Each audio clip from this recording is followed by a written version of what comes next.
we present I'm Sorry I Haven't a Clue, a panel game.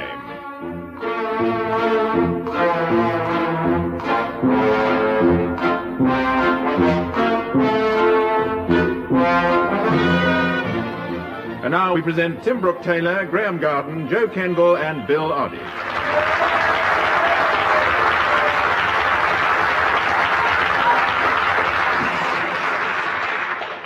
And thank you, too.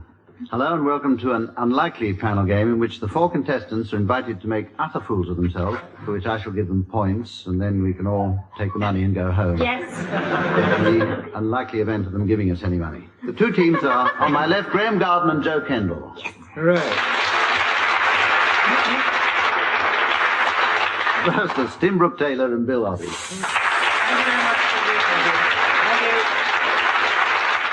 So far, so good. I shall be explaining the rules as we go on, which won't make very much difference. So, right, seconds away, round one. Round one, using the word in the widest possible sense, is a musical round. Each team has the words of a well-known song, which I'm going to ask them to sing to the wrong tune. I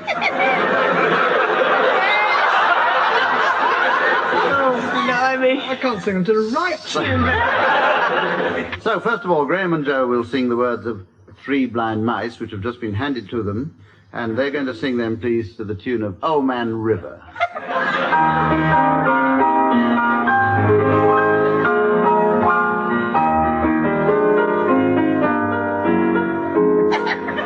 Now, three blind mice, three blind mice, see how they run, see how they run, they all ran after the barn. She comes the hill with a carving knife. Did you ever see the thing in life?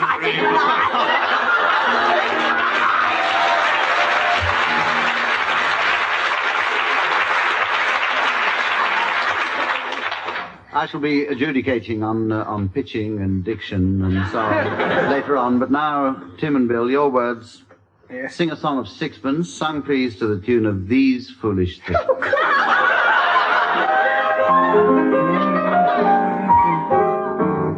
Sing a song of sixpence, a pocket full of rye, or 20 blackbirds baked in a pie. And when the pie was open, the bread began to sing. Wasn't that a dainty dish? To set before the king. The king was in his counting house. What was he doing? Counting out his money. The queen was in the parlor. Eating bread and honey. Eat that bread, honey. The maid was in the The maid was in the garden. hanging out the clue. I'm glad that's all she was doing. Down came the blackbird and pecked off and all.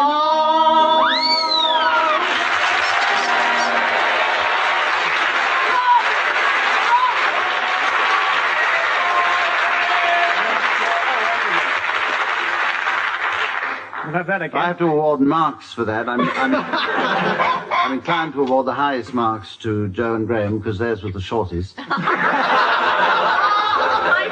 But in fact, Tim and Bill brought the audience to the verge of tears with their interpretation. So they get 2 marks, and Joe and Graham get 1 for that. Right, let's go on to round 2. In front of each team, we're now going to put a piece of dialogue, which I'm going to ask them to read in an accent, which I shall give them in a moment, and they don't know anything about. Marks here will be awarded for authenticity of accent as well as dramatic interpretation. Well, this time let's start with Bill and Tim. Bill and Tim, will you please read your extract from Dr. Finley's casebook in a German accent?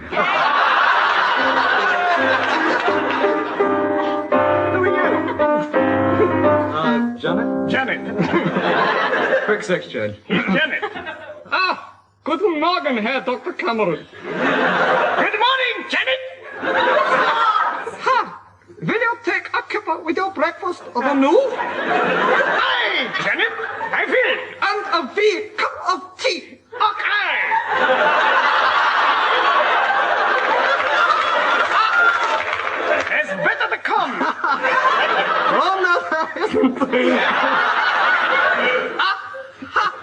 That was a well-known catchphrase, sometimes rendered. Anyway, and where's yon Dr. Finney this morning? He's on his room. Oot on his runes is here. Oot on his runes. Dr. Cameron, and what's wrong with... Ich sehr sorry. Aber ich read it again.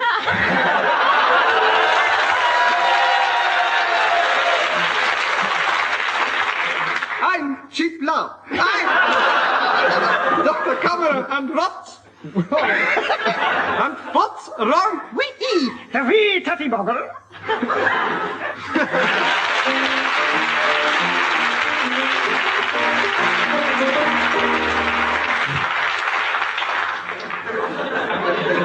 See that again. Now, Joe and Graham, your turn. A rendering of "Till Death Do Us Part," so being given now,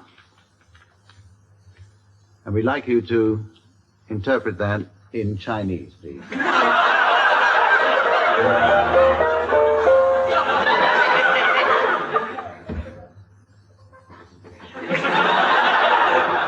You play the wife. Very well. Casting. Hi, How up? give us a quid out of housekeeping. I'm going down to the boozer. I don't think I've got a quid left. You ain't got a quid? Ain't got one? Spread her hot. Go down, Bennett. What have you spent it on, you silly old moo?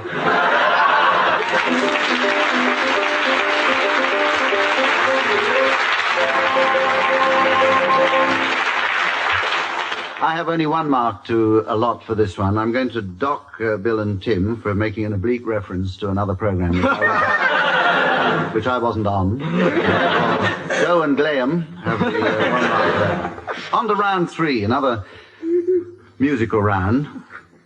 I'm going to ask the two teams to sing a song for us. And Joe and Graham, your song is The Sound of Music. And Bill and Tim, I want you to give them an animal to sing it in. We choose sheep.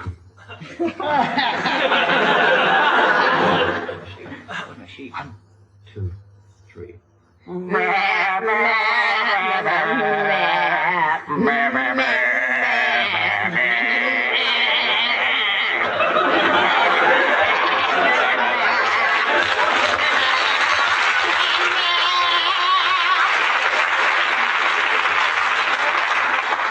There was nothing wrong with that.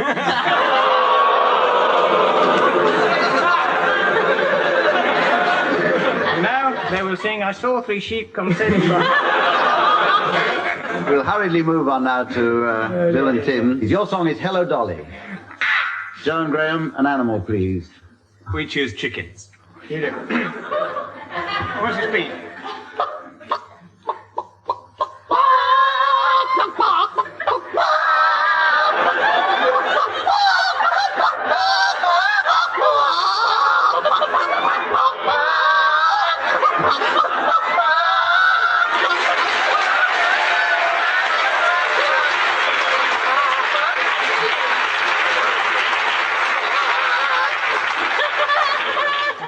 I'm going to award a danger point for that one to Bill and Tim. If you were here in the audience, you'd know why. They practically choked themselves to death. Round 4, and here the two teams challenge each other. Bill and Tim have prepared an unlikely situation for Joe and Graham, who will have to improvise a scene around it for exactly 2 minutes, or until I can stand it no longer. I shall bring the scene to an end with this noise, on a machine with which I hope also to beat Mrs. Mary Whitehouse to the draw.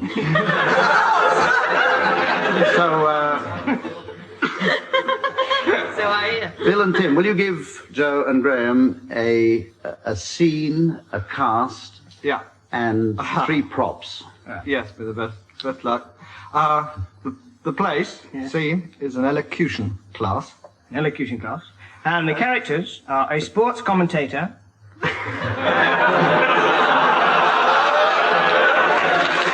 Who shall be nameless.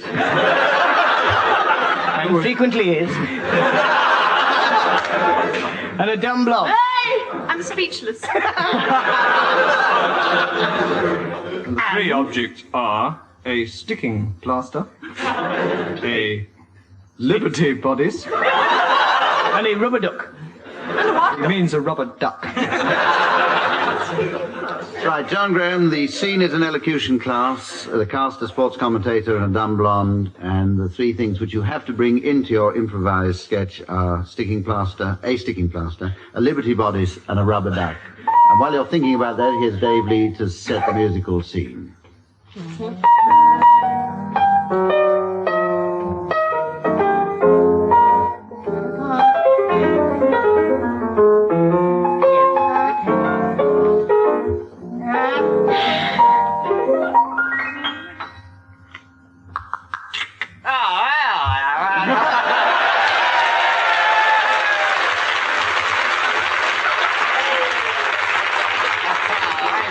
Good night. Hello, I'm coming up from Hunslet and said, quite that with you lesson. Now, there's the point. You see, I want you to help me to speak better. I thought you wanted me. No, you missed a great game with Wigan. The first try in the 5th minute of the second half, but I digress. I have come for an elocution lesson, that will be told, but I want to be a newsreader. Well, I thought you were going to teach me a thing. Oh, I got a job reading the news for Great Britain on the Eurovision news contest. We'll start with, say after me, sticking plaster. Steel plaster. And Liberty bodies and rubber duck.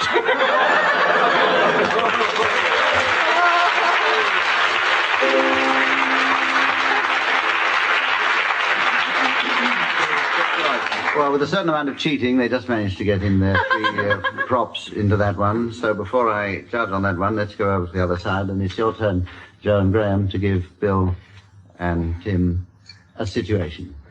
So, Joe and Graham, your scene, cast, and props, please.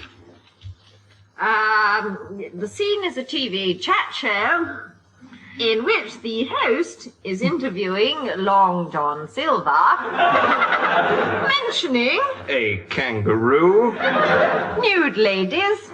and a tin opener.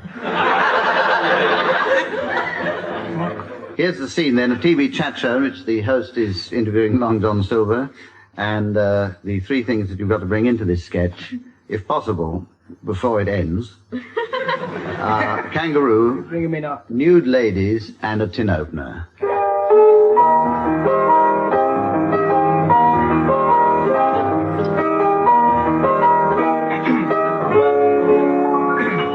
Hello, super wonderful, absolutely great to see you. No, please keep applauding. No, I'm marvellous. And hello, wonderful. I've got a lovely. Oh, I'm super. No, I've got some wonderful guests tonight. I've got Julie Felix, but not on the show. There are several great guests. First of all, I'd like to introduce you. God, I'm rich.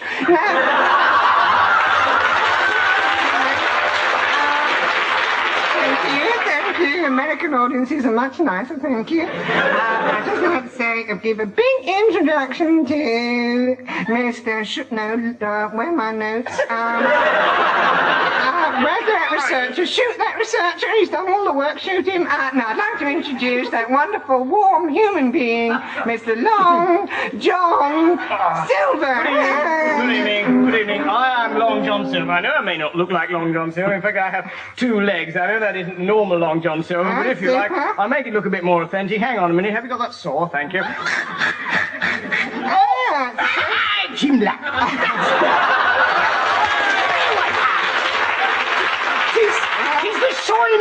Tis the showing off of the legs gives you the funny voice. Oh dear, I think I've shown off too much. Never mind. More than the leg I sawed off. Super, Mr. Silver. Oh, can I call you Long or John? Or Black Jack or just... Call me Long Johns. My father worked in underpants. Never mind. And it was a messy mess. Now, thank you, Long John, and I'd like to ask you why you've got that kangaroo on your shoulder. And the next thing I'd like to ask you... No kangaroo. 'Tis a parrot and he's hopping mad. Yes, I'm sorry. Now, Mr. Silver, I'd like to ask you, on a desert island, do you see many nude ladies reaching out? Stop it. I think we're being stopped. He's unstoppable, you know that. You've reached the end of your 2 minutes. 3 marks for characterization, minus 2 marks for not getting any of your words in, and minus another one for total insubordination. So she used to be a dumb blonde at the very end of her sketch and had to rush out a little bit to Joe and Graham. And we have now round 5, which is the familiar word association game in reverse. I'm going to give each team in turn a word to start them off, and they must come up with a word which has nothing whatever to do with it. And what's more, they must keep coming up with unconnected words in rotation, either until we all fall asleep or until the other team challenges them, in which case the other team has to prove a connection between the words. We have a hyphenated word coming up first, which may be cheating a little bit, but never mind. It goes to Joe Kendall, and it's stomach pump. Ostrich. Bandage. Exit. Curtain. Hydrochloric acid. Idiot. Persuasion. There's a challenge there from Tim Brooke-Taylor. Only an idiot would take hydrochloric acid.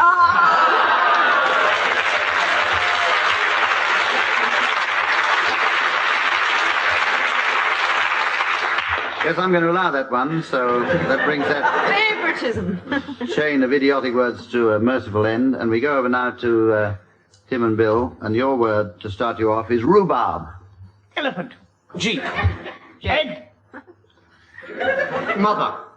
But I'm not prepared to go into it.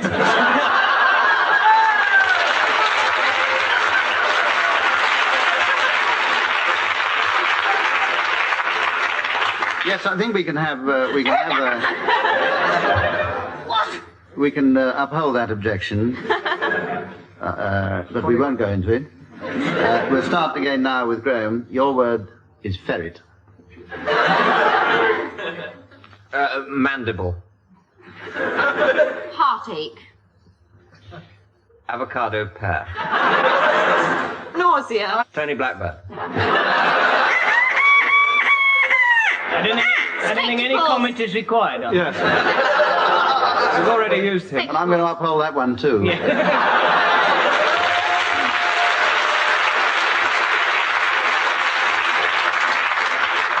So we go over now to Tim Brooke-Taylor, who's got to start off his succession of words, his team's succession of words, with grope. Makeup girls. None. None. Sorry, order please, we didn't hear you. A none. I don't know. Lovely thought. Paralyze the opposition. Pomegranate. There's a challenge there from Graham Garden. You've got to justify a connection Yes. between nun and pomegranate. There's a Sicilian order of nuns. That is lying in the already. mountains. This is true. True. Who grow all the pomegranates for the mafia.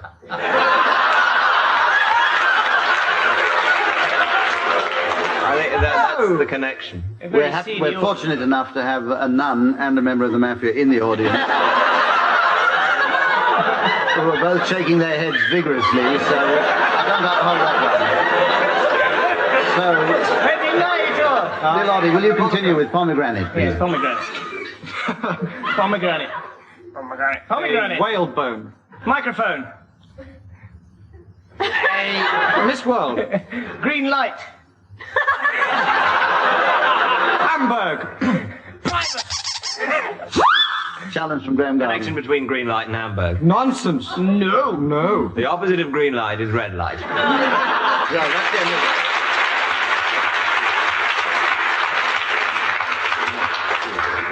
it. Tim and Bill scored 2 there, and Joan, Graham, 1. 500. 1. Which brings us to round 6, and you're not going to believe this in a hurry, but it's another musical round. I'm going to give each team a subject on which they must improvise a 4-line calypso, taking 1 line each. And we're starting with Joe and Graham. Thank you. And your subject for a calypso is cucumber.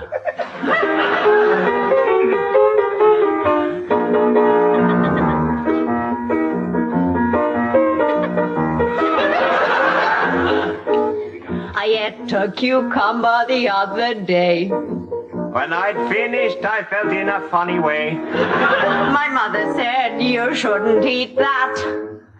Not a cucumber, it's your father's hat.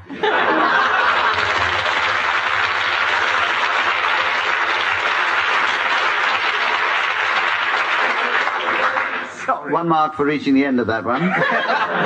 Intact. Bill and Tim, your word is armadillo. In my bedroom, I'm an armadillo. And I put my head upon a pillow. Every night, I have a funny dream. And then I let out an armadillo scream.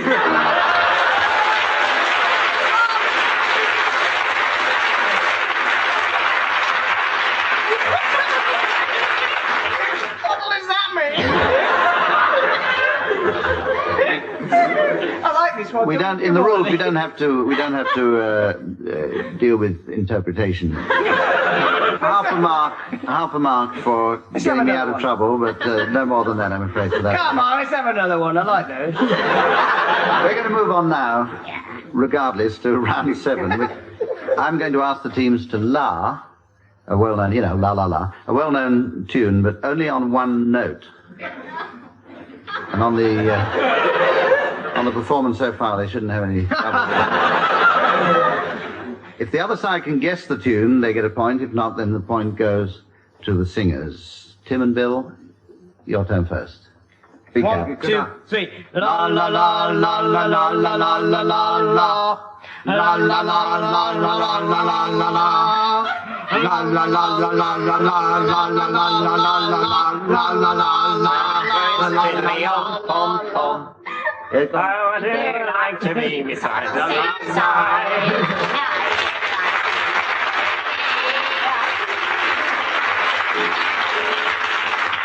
I should have said at the beginning of this round that if the audience here like to join in the chorus, they want their heads examined.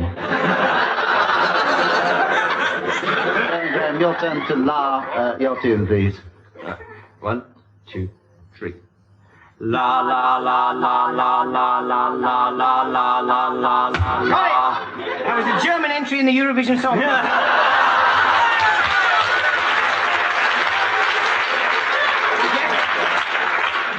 In 1967, 1962, 1964, 1968. Do you want to... I'd like to hear that again. Do you want to start again from the beginning? Or the end, whichever is shorter. All right. 1, 2, 3. La la la la la la la la la la la la la la. La la la la la la la la la la la la la la. La la la la la. It's the 1-note samba with 1 note missing. I know it's one of Bill's songs, but which one is it? I give up. Does the audience know it? Does somebody in the audience know it? It's the la la song. Don't be put off by the fact that Joe Kendall forgot the words. Anybody else get it? Give up. Well, you've stumped an entire room full of people. What was your Well, that's feeling? pretty good. What was your Sorry, theme? can you sing it We properly? just made it up. Could you now sing it? Can you sing it properly, please? What was Give that? us I a tell you, clue. it was See if we God can rest make it- ye merry gentlemen. La la la la la la la la la la. It was. All right, yes, thank you.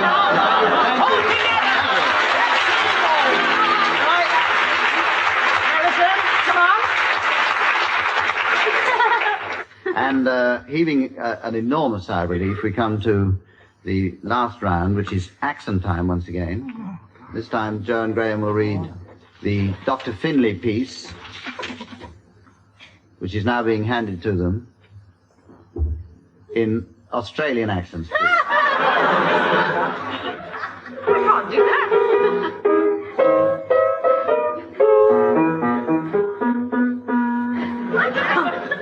Good day, Dr. Cameron. Good day, Janet.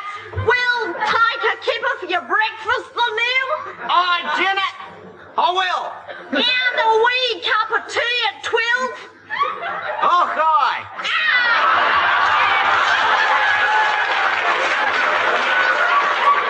I say, cobbler. Where's yon Dr. Finlay this morning? He's out on his rounds. Flying doctor.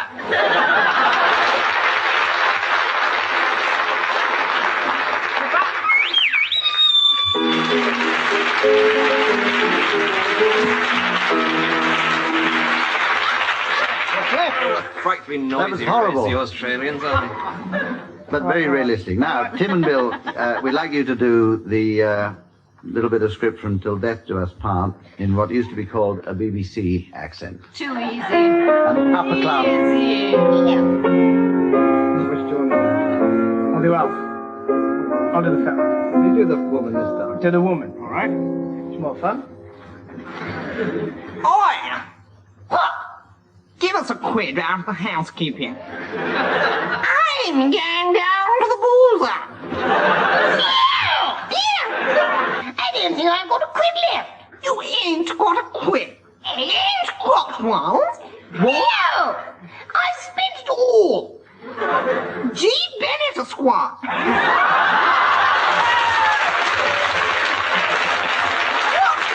What have you spent it on, you silly old mule? I bought myself a fur coat, didn't I? A fur coat? I can't afford a flaming fur coat. I know you can't. That's because you're such a mean old pillock. Didn't you? Didn't you call me names, you old rot bag?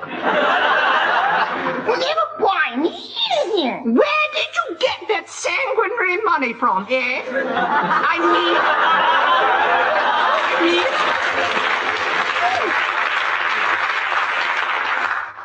If only because it's practically the end of the program. 3 marks to each of them for that. Brings the score, if you're interested, to Graham Garden and Joe Kendall, 11.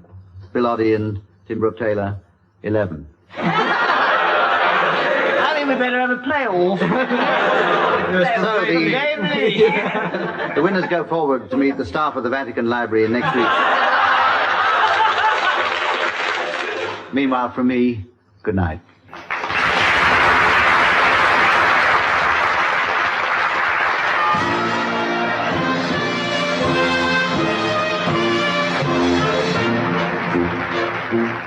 Taking part in that travesty were Tim Brooke-Taylor, Graham Garden, Joe Kendall, Bill Oddie, Dave Lee at the piano, and the producer was John Castle.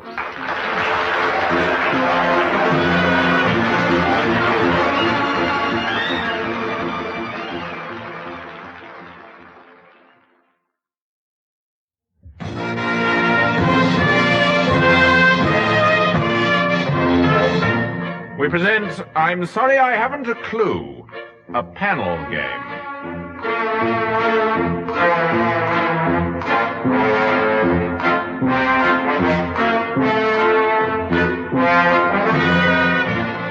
And now, once again, despite last week's program, we present Tim Brooke-Taylor, Graham Garden, Joe Kendall, and Bill Oddie.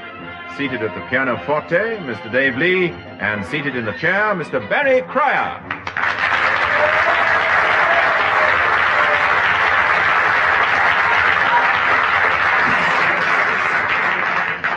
Hello, it says here. And despite a warning from Humphrey Littleton, I agreed to take the chair for this programme, but he'll be back later in the series when he's fully recovered. It says here that the tomb teams are, on the one hand, the tomb teams, it's a new word I've invented, a grave statement, on the one hand.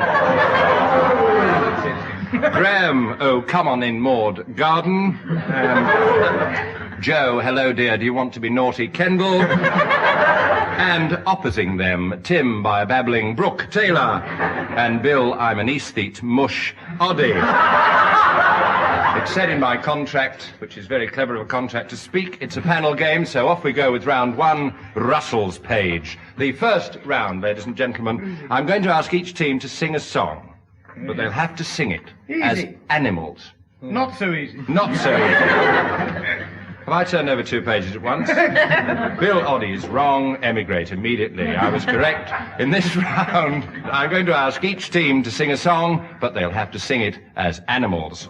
Nominated, the animals that is, by the other side. So, Graham and Joe, will you sing Knick, Knack, Paddywhack? And Tim and Bill will in fact tell you as what animals. Will you sing Knick Knack Paddywhack as gibbons, please?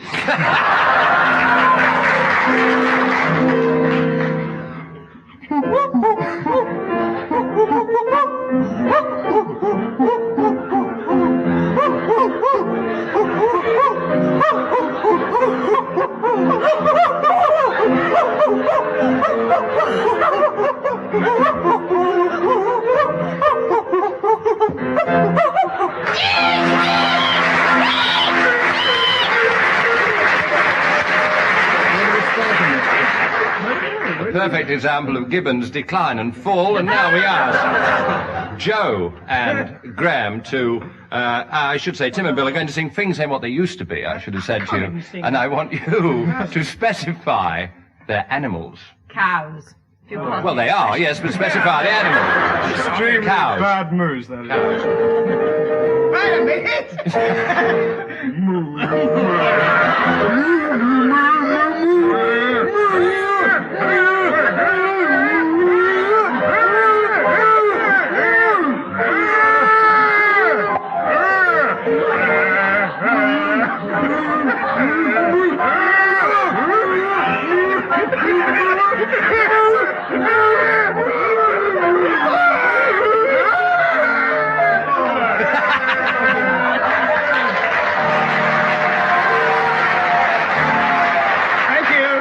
Thank you. That is the end of the movie. Oh, I was going to do that. Never mind. Sorry. Well, I declare Tim and Bill the winners 2-1 on that round, only because we need the milk. And now, we move to the next round. That was a music. Which will... Oh, do groan, please, do groan. It helps the microphones. Here the teams are going to be asked to announce people with silly names. Now, I'm setting this up for later in the programme to give the players time to think them up. Or down, indeed. I'll leave it until later in the programme before I ask for their silly names.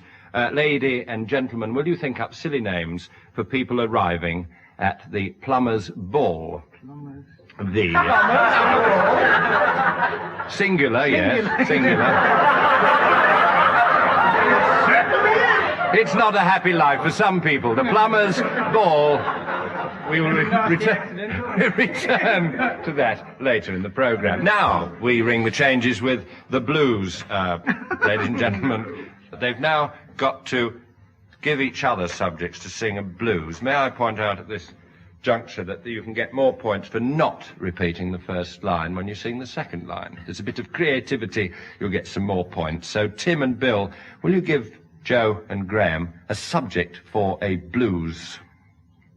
Yes, certainly, Barry. Hello there, Tim. The Motor Show is their subject. The Motor Show Blues. Well,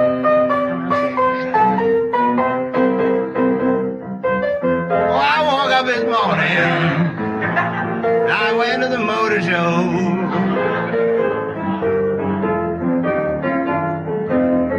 I woke up this morning and I went out on my own.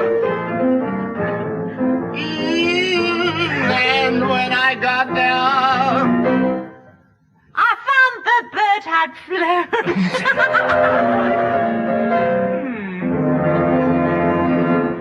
It was sort of too for neatness and too off for the rhyming, really. I've got to give that nil. I'm sorry. Joe and Graham, would you give Tim and Bill a subject for a blues? Yep, we'd like them to sing their blues about Engelbert Humperdinck. Oh,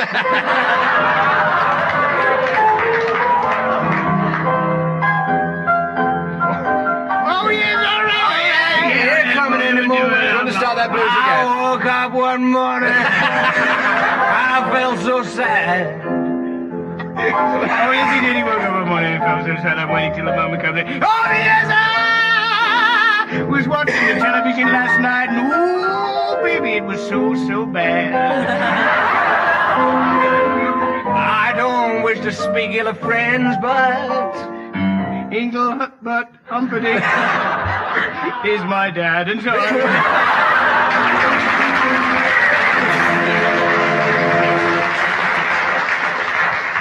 Ragged but magnificent. 5-0. 5-0 for the Engelbert Humperdinck Blues. Now we move on.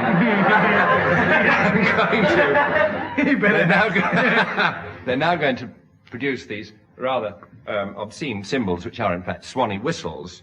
And we're going to have a tune played on a swanny whistle. You're going to know what the tune is, and obviously they are going to know what the tune is. And I'm really not going to know what the tune is, and a mystery voice is now going to say what the tune is. And the first tune is Begin the Begin.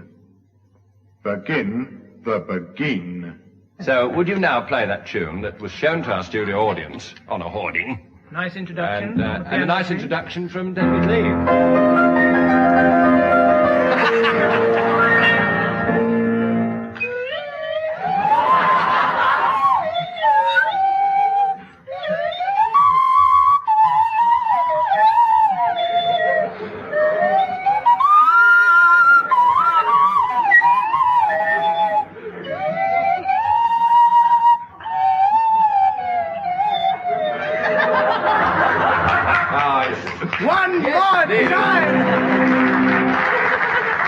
Too easy, the revolutionary etude by Chopin, was that? Was it? No. No? Am I warm?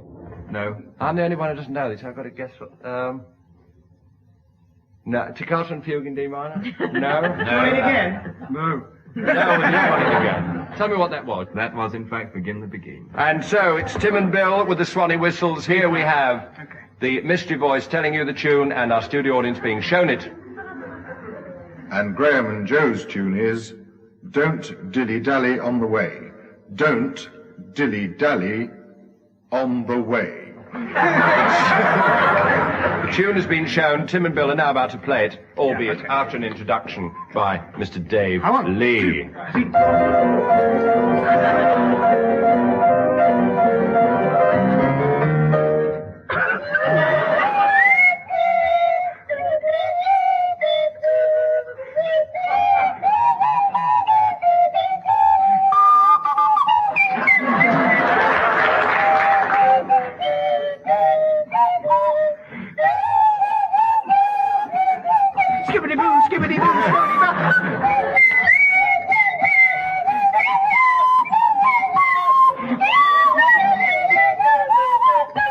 Oh, yes, I did. Ooh.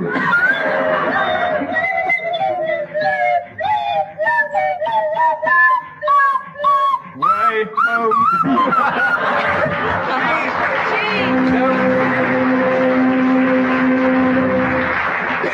Nobody will believe me if I say I was going to say My Old Man, but really I don't know what to say. Yes, I'm going to yes, ask you. yes, I think good the point. audience should be brought more into the show on this. I think the audience are going to adjudicate on this. Judge on the playing and whether you recognised it and the expertise. I give you first, and the volume of your applause will determine this. I give you first Joe and Graham, their rendition of their tune. And then the rendition by Tim and Bill of My Old Man Said Follow.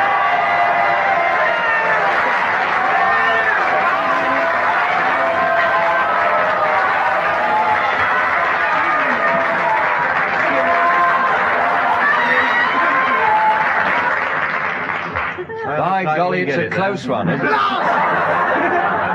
I give it to Tim and Bill. Give it to Tim and Bill by shade. In fact, as the score is racing too far ahead, I'm going to make that to 6-0. Tim and Bill. And now, spot the noise. The audience here in the studio can enjoy the noises being made, and the teams have to guess them. We're going to start with Graham. What's this noise?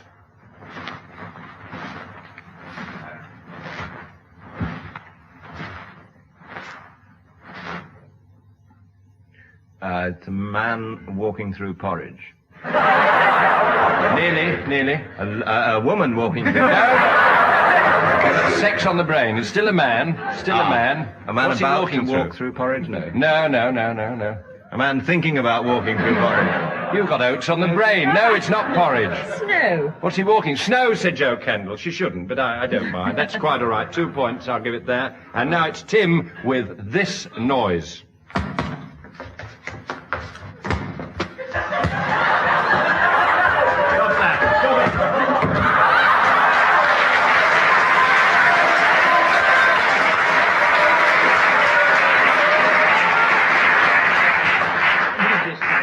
Well, first of all, I heard somebody knocking at a door. Then I heard feet running away as if it was the rent man. And after that, a heavy weight from the ground. You want the actual answer to this? Yes, rather I than do a rough indeed. approximation Yes, like yes. the one I've just given. I don't Yes. know the answer. I've got to be absolutely Well, it honest. was obviously, of course, a boxing match culminating in a knockout. And not, in fact, John R. Spott's FX man lashing himself into a frenzy. That's not can't give any points for that, so we move to Joe Kendall with this noise.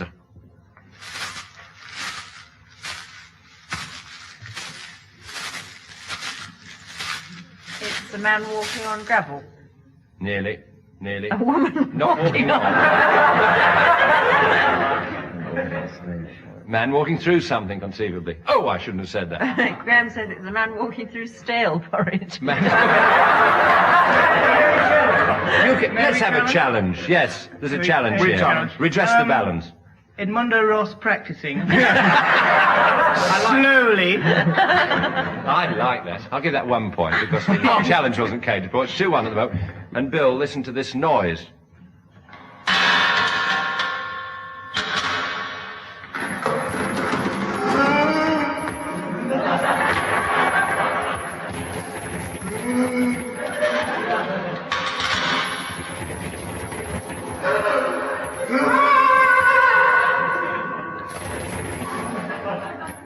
Yes?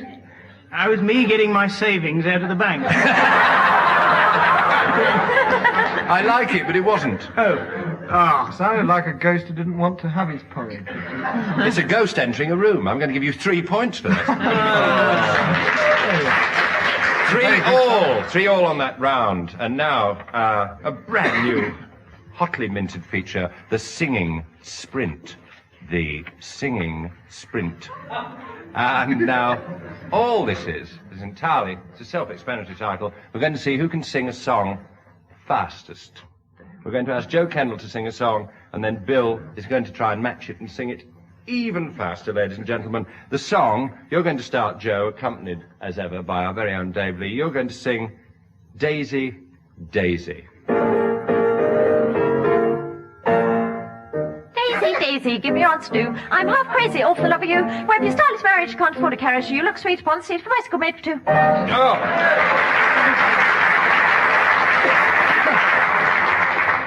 What have I got to beat? You've got to beat about 7 seconds by my estimation, Right. by the hairs on my wrist. 7 seconds from Joe Kendall. Right. Daisy, Daisy, give me answer to. I'm half crazy, all for the love of you. Want me stylish marriage, you can't afford a carriage, but you look sweet upon the seat of a bicycle made for two. Oh!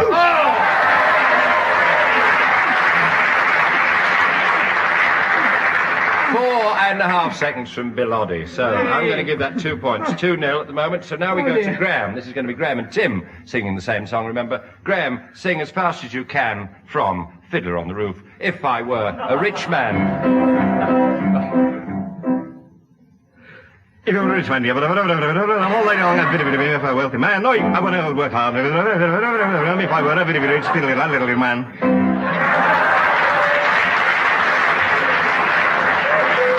It loses a little in the translation. That was about... I thought we were doing If I Were a Rich Man. Well, Graham changed it. He's adaptable. That was 5 seconds, albeit somewhat unintelligible. Now it's Tim singing If I Were a Rich Man. were a rich man, I wouldn't be doing this.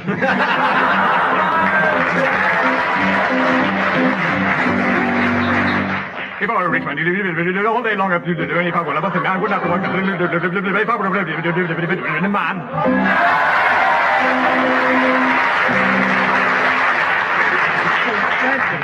I've got to say, another 2 points. It's a 4-0 win for Mrs.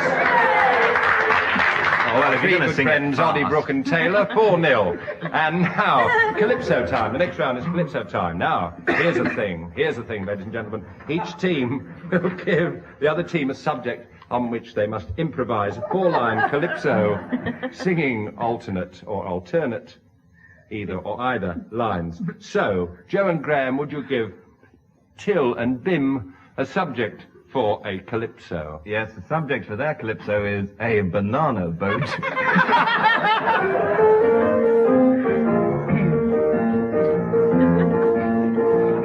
Now, here we go. Get the atmosphere, wouldn't it? Oh, yes, get the voice, right? Da-da-da, la-da-da-da-da. Wait up. Keep going, I'm getting the rhythm. 1 point to Joe and Graham. Be with you in a moment.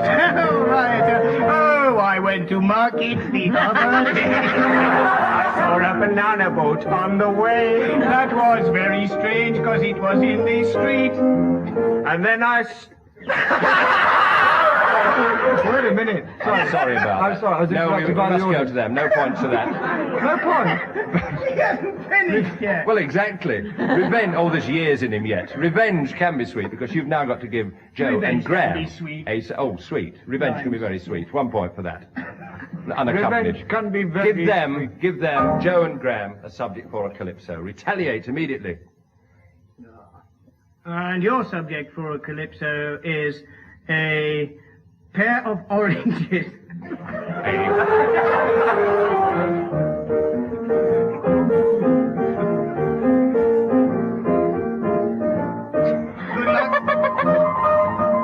Joe Kendall is wearing a woolly hat. I bought a pair of oranges the other day. They were very nice, and I must say, I found them to my taste. They were very sweet. and when I finished with the skins, I wore them on my feet.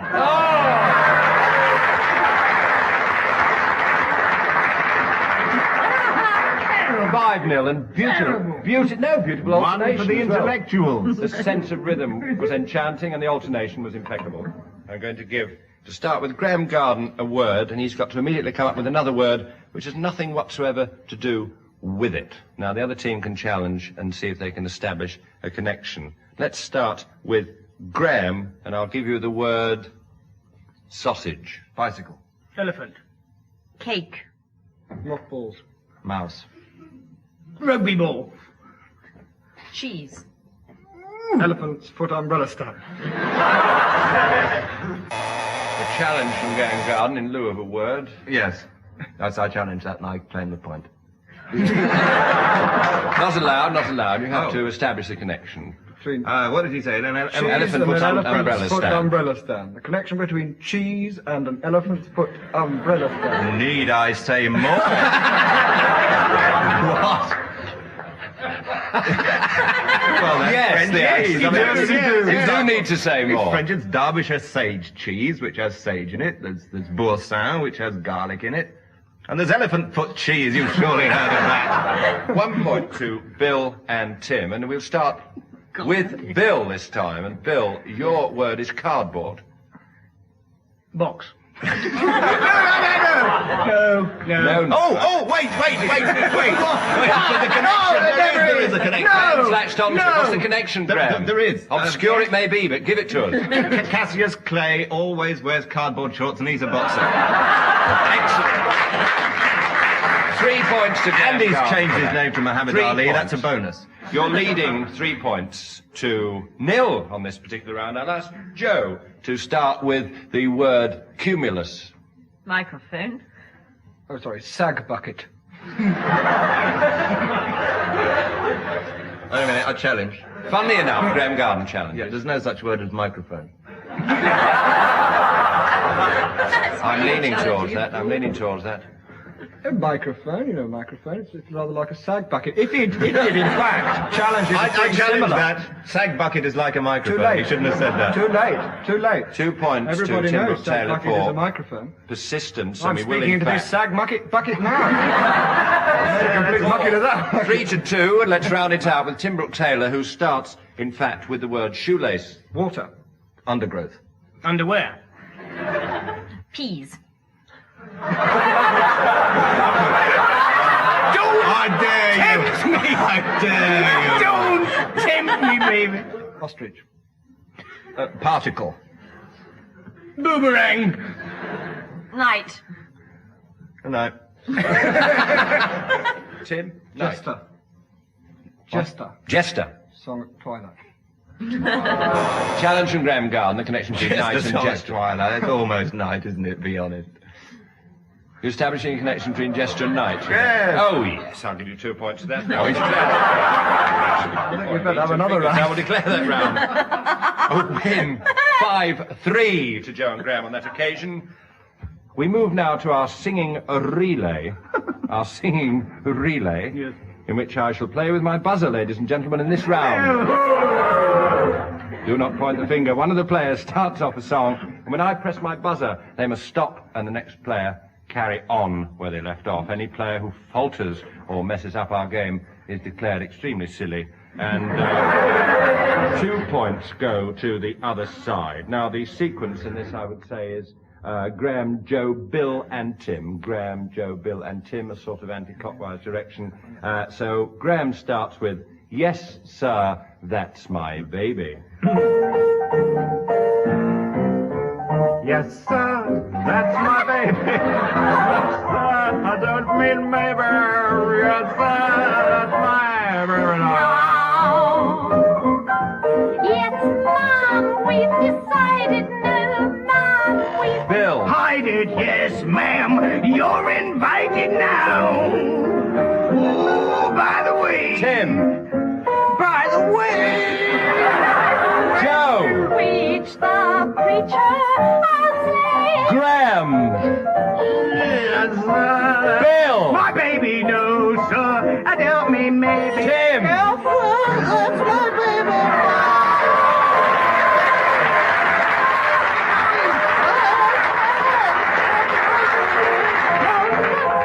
I'll say that's it. No, we'll hold it there, really. We'll hold it there. I'll declare it a 2-all draw because I've just realised I was playing with my buzzer when I should have been playing with my hooter. Did you spot this? A 2-all draw. And now we revert to what I mentioned earlier, late arrivals at the Plumbers Ball, and we want some silly names of people there arriving. Who arrived at the Plumbers Ball? Bill, you do one. Mr. and Mrs. Closet. And their son, Walter Closet. Right. Mr. Turn. And his daughter, Sis. Excellent. Excellent. You're winning 4-0 as I go to you, in fact, for your 2 arrivals at the Plumbers Ball, please, Joe and Graham. Mr. and Mrs. Paper. And their son. And their tycoon son. And their sons, Lou. No. Yes. Lou makes it. I'll give 3 points to that. Can we have other arrivals, please? What one-track minds we got? The final arrival. At the Plumbers Ball On is platform. Mr. and Mrs. King Pipes. And their son, Lee King Pipes.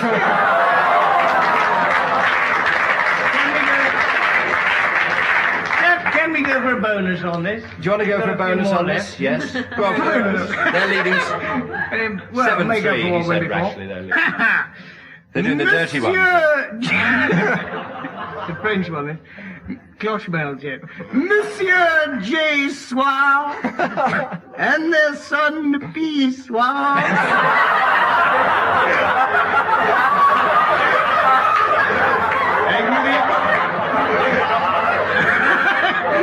And on the same subject, Mr. and Mrs. Now and their son Uriah Now. And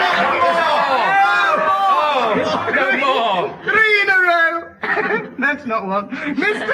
and Mrs. Room. And their children, Jeffrey, the largest room, and Lou, the smallest. Oh, dear.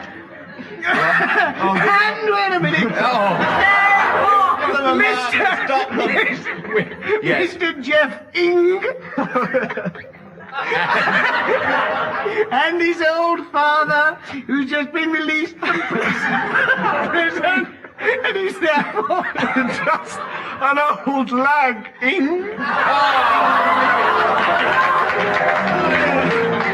That is a graceful chain reaction. I still declare Joe and Graham 7-3 winners on that round. And now we split the audience. We invite the audience to join the show at this point. And for all you at home, it's page 11. In this round, divide the audience. Divide the audience. Split you straight up the aisle, if you'll pardon the expression. And each half of you are going to sing a different tune at the same time. Graham and Joe are going to lead their half singing, or lying indeed, Rudolph the Red-Nosed Reindeer. Rudolph the Red-Nosed Reindeer, on my left, your right. Bill and Tim leading their half, on my right, your left. Oh, mine papa. 2 points shall begin for sensitivity of interpretation, not to mention loudness. Have you got it? Red-Nosed Reindeer and Oh, mine papa. Dave, wait. Do you want a rehearsal of this? Now.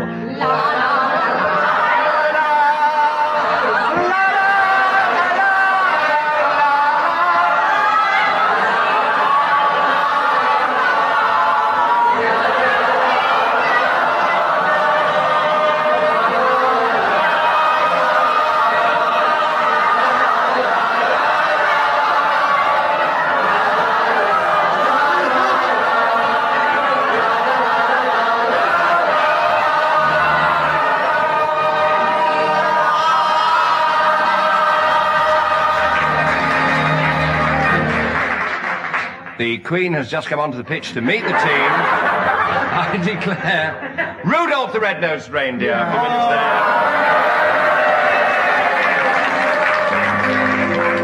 there. By a narrow 5-4 edge. Who cares for 2 points? 5-4 edge. And I really do believe that's it, whatever it was. That is it, ladies and gentlemen. If you insist on a score, it's Graham and Joe 38. Tim and Bill 7. No, that can't be right. No. 17. So I declare Graham and Joe the winners, ladies and gentlemen. And at this juncture, I would like to say, anybody listening tonight, is there anybody listening tonight? Do send in any of your own ideas for this quiz, and you can rest assured that if the BBC don't recompense you for them, we won't. I'm afraid there's another edition of I'm Sorry I Haven't a Clue at the same time next week, and I'll be back in the chair, this time strapped. Goodbye for now.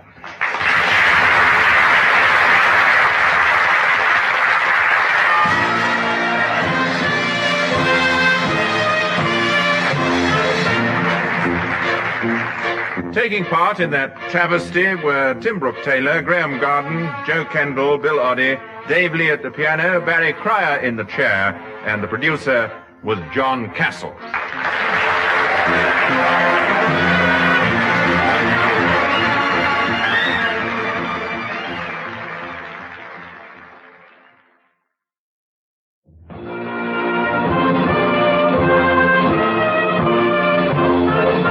We present I'm Sorry I Haven't a Clue, a panel game. And your chairman this week, Barry Cryer.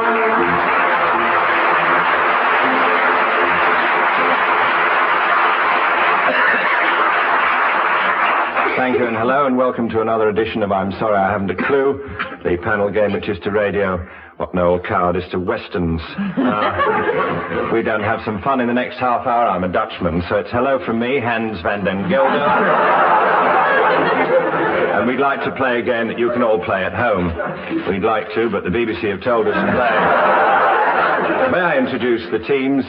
Firstly, on my left, Joe, what am I doing here with four men, and who am I kidding? Kendall. Graham, there's something very nasty at the bottom of my Garden. Bill, a funny thing, spoke to me on the way to the theatre. Oddie and Tim, please stop calling me 3 little words. Brooke-Taylor!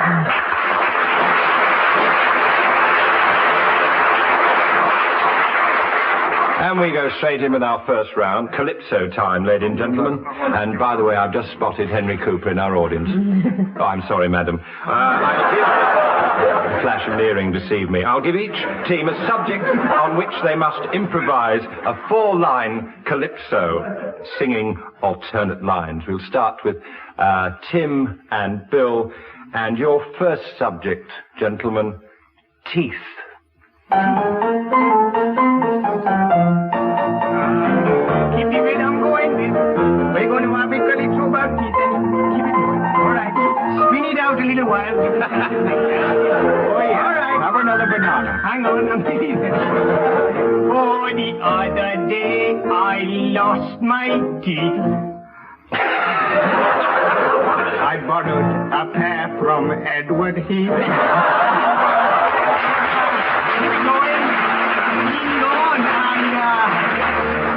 That gave us time to think, and and ever since that dreadful day, Nobody believes a word I say.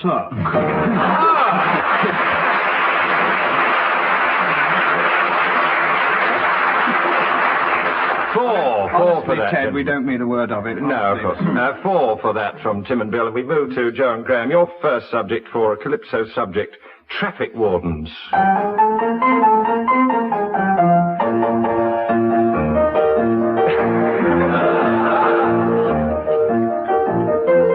I met a traffic warden the other day. He told me my car was in the way.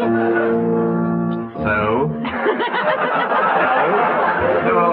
I put another shilling in the meter. And then I kicked and punched her, and I beat her.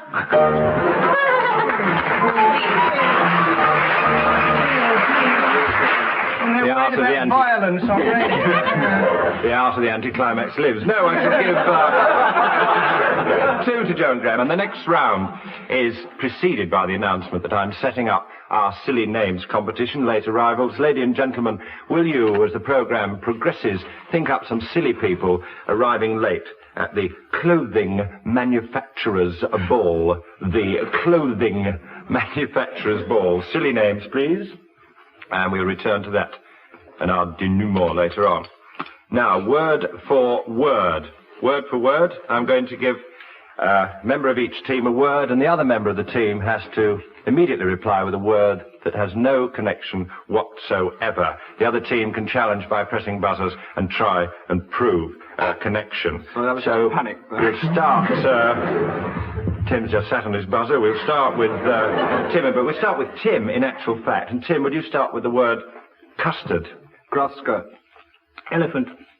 Marble. A challenge by Graham Garden. Very clear connection there between grass skirt and elephant, I think you'll agree. Well, would you clarify it further? Need I?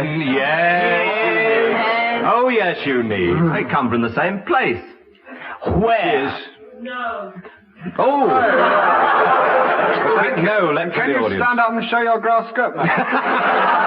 Cheeky Graham Garden. Graham, will you start a sequence that begins with the word accountant? Chartered. Oh! Oh!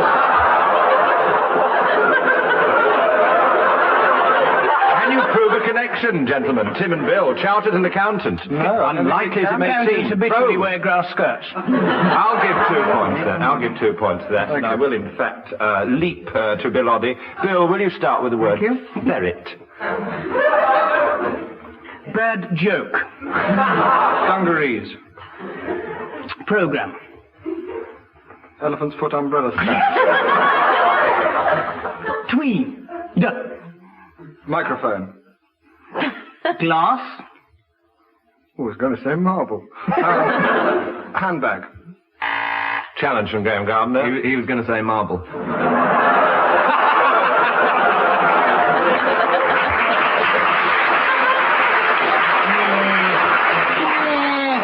give How the do lad you know? 2 for that. I'll give the lad 2. And I think I'll ask Joe Kendall to say a word entirely unrelated to paintbrush. Clock. Water. Did you say water? Challenged by Tim Brooke-Taylor, yes. What? Water clocks, I think. Water. You didn't say Walter. Didn't say Walter. You didn't say Walter at all. I said umbrella, put umbrella. Grass skirt. No. All right, you got the point. Tim and Bill got 2. Start again. Start again. Let's start again with, what shall we have as a word? What shall we have as a word? We'll have, carpet, from Bill. Book. Pea soup. Brazier. Steamroller. All right, you can't see the obvious. Knee bandage. Eiffel Tower. Elastic. Filthy mind. A filthy mind. They're winning. You can't really follow that, can you? Tiger. Challenged by Graham Garden. Well, if you've got a filthy mind like mine, you can see the connection between that and the tiger. Could you elucidate? No, certainly not. Not even on radio. I will. Let's have one more of this. Joe Kendall, will you say say a word entirely unconnected, I should say, with postcard? Egg. Button. Cigarettes. Lamp. Cart horse.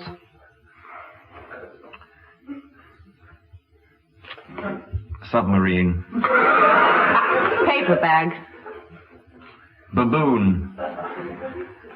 Heart. Nautical. Pensioner. Strap. Headache. Whip. Furry animal. Challenged by Tim Brooke-Taylor. Stop him, you fool! I was just getting interested. Bill was following the plot there. You Available always- under a plain cover. Tim, what was your challenge? You always get a headache after you've been whipped. Can you vouch for that, Tim? No, but Bill assures me. Shabby, because I no, so we 2 give him a points. point. And we will, in fact, leap on. Honestly. We move on, and do you wonder, to our next musical round, which is musical duet time. Each of the teams is going to play a duet, the relevant instruments being a violin and a swanny whistle. I'll ask Graham and Joe to start on this occasion. They're going to play a duet, and I'm going to see if I can recognise it. If I do recognise it, they score. Graham is picking up his Strad and his violin, and Joe has a swanny whistle, but she's having it seen to. Now,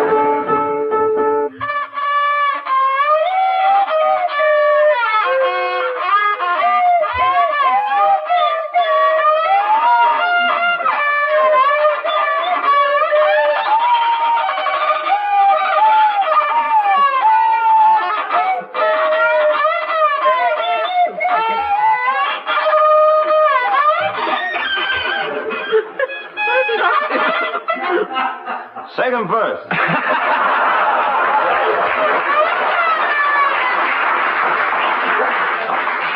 I'm just glad it's over. Was it, I recognise the middle, but it didn't seem to belong to the rest of it, which was a bit bewildering. Is it Lennon and McCartney? No. No, it's not Lennon and McCartney.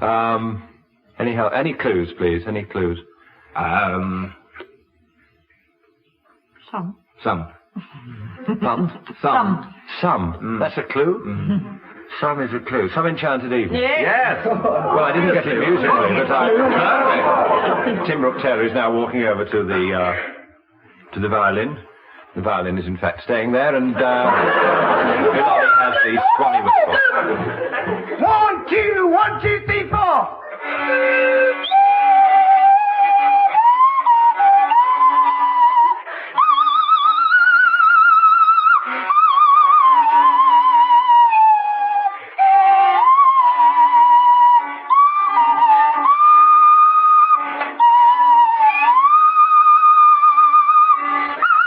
Ninth verse.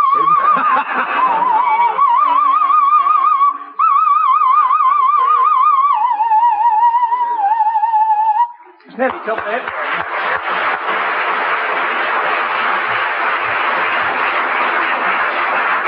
that was Tim Brooke-Taylor pizzicato, but he's promised to only have a cup of tea next week. I'm trying to think of the tune. Wasn't It's All Over My Friend? No. No. Was it classical in origin? Not classical. Not light classical, not really. Sort of. Could be something you say before an outstanding meal. Mantovani-ish. No, I didn't say that before. Something you say before an outstanding meal. What do you say before an outstanding meal? On the bagpipes. Think of 5,000. That's extremely painful. An outstanding meal. Have you ever had a meal on the bagpipes? Amazing It is Grace. painful. Amazing Grace, no. You got it in one, Barry. It's Amazing Grace, was it? To the note? Good heavens. That's To the note? It's down quite closer than you reckon, isn't it?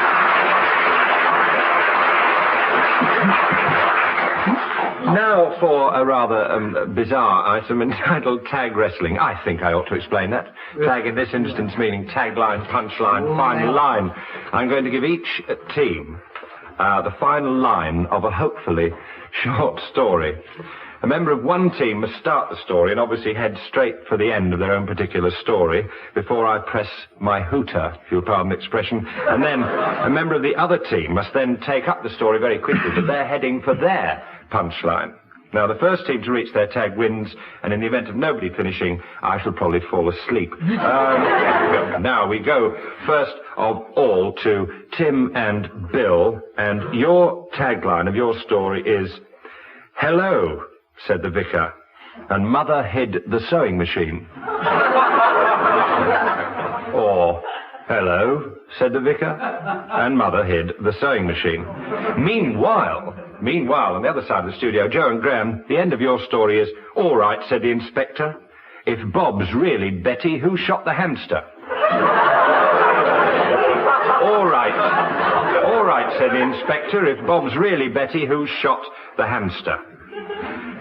You've got your tags, ladies and gentlemen, so we will in fact hooter poised. I shall sit here, and Bill Oddie is going to start telling the story that ends, "Hello," said the vicar, and Mother hid the sewing machine. Bill. Yes. Well, the family were gathered round the drawing room one evening, and they decided they were going to have a concert, a sort of concert party, at which all the members of the family... Yeah, it's me, isn't it? Yes, Graham. Gosh! Said Bob. At that moment, Mother produced their performing hamster. She said, Tim. "Good heavens, why have I produced this performing hamster?" When in fact I wanted to play a tune on the sewing machine. She put it between her legs. Joe. But was stopped short because at that moment a passing police inspector came in. Bill. Well, the vicar, unfortunately, was due at that moment. The police inspector was there for the concert, of course. That's why he popped in. And the one thing that...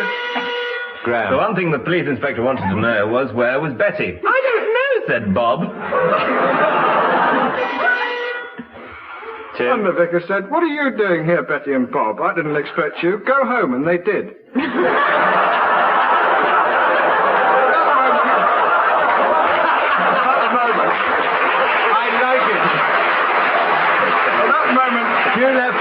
You'll have to drag them back. You'll have to drag them back. It's Joe. There was a knock on the door. We've come back in. It's the inspector and a high-voiced person called Bob. The vicar, as Mother knew, had one song that he particularly didn't want her to sing, which was called "The Sewing Machine," you know the one, so. Anyway... Graham. At that moment, a shot rang out. Clutching its chest, the tiny hamster fell to the floor. "Nobody leave the room," said the inspector. Tim. Because Mother wants to play this tune on the sewing machine. Mother said, "It's the first time I'll be able to play it because the vicar doesn't like it." And "Hello," said the vicar as he came in, and Mother hid the sewing machine. Oh, I got it. I hooted, but you were there. I hooted, but did the audience agree that they got there? Tim and Bill, did they get there? Did they get there? No. I will score. Yes, I will score 3-0 for that with tag wrestling. Let's go to picking up song, carry on singing, ladies and gentlemen. One player to start a song, and when he or she stops, the next player in the other team must pick up on the word on which he or she stopped with a totally different song. Let's start Yes, let's start with Bill. Sing a song, Bill, and stop on a word of your choice. Graham to pick it up. Pack up all my cares and woe. Here I go, singing low. Sweet chariot, coming for to carry me home.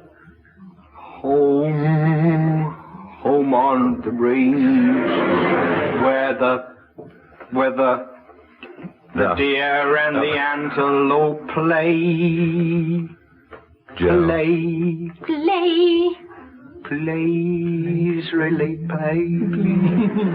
Play it again. I love it. Play it again. I don't make it up. Joe, 2 points I give to Tim and Bill, and we will in fact go to Graham to start another song, please. There is a tavern in the town,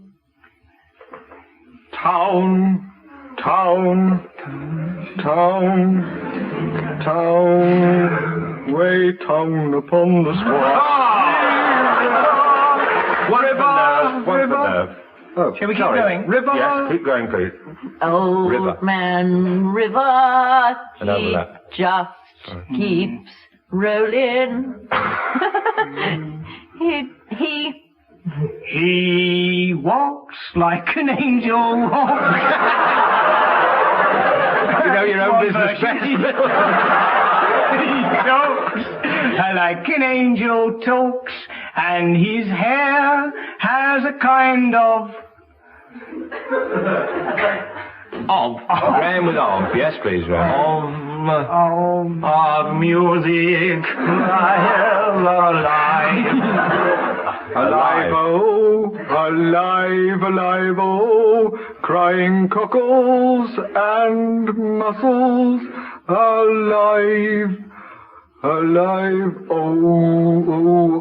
Oh, you beautiful doll, you great balls of fire!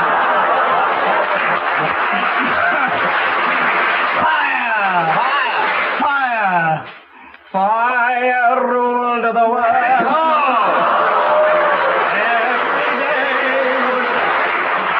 I should give 5 points to the outrage of that. Tim, would you start the song, please? Come to you. Start the song. Certainly. I'm dreaming of a whiter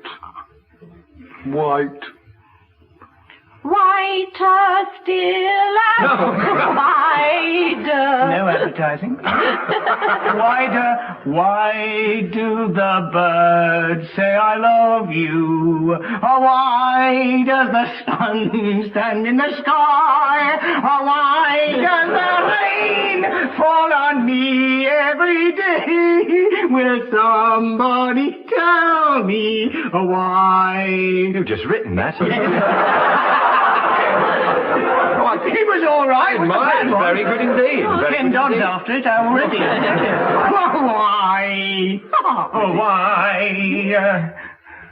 Why do the birds keep on singing? That's the one you were thinking of. No. Singing in the rain, just singing in the rain, have a glorious feeling.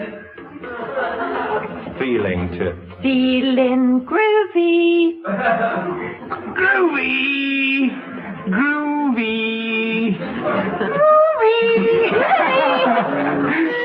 I think we'll have a song from Joe. I'll score 2 points to Joe for that, and she starts the next song. Next to last song in this round. I love to go a-wandering along the mountain. Mountain, climb every hill, till you find your dream. Graham. Dream.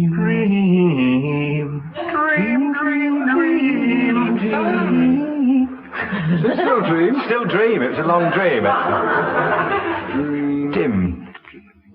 I don't know that one, Bill. My Hooters poise. Yes, I've spent it his very best. Dream a little dream with me. Tune's wrong, words right. Dream along with me. Yeah. Dream along with me. Me. Joe. me. Dave Lee's whispering. Stop it. And my shadow straight down the avenue. Haven't you seen me? I'm walking down the street. Don't I look so neat from my head down to my feet? Tell us about it. Superb. 5 points all. Superb. Round of applause. Those two.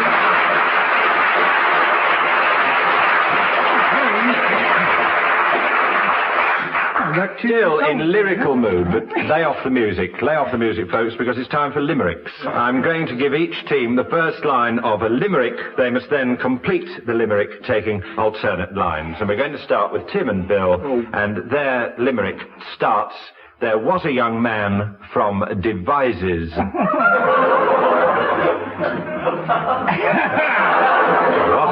From Devizes. I think we all know that one. Yeah. Let's try and forget it for a minute. Do it on your own. As I said about him.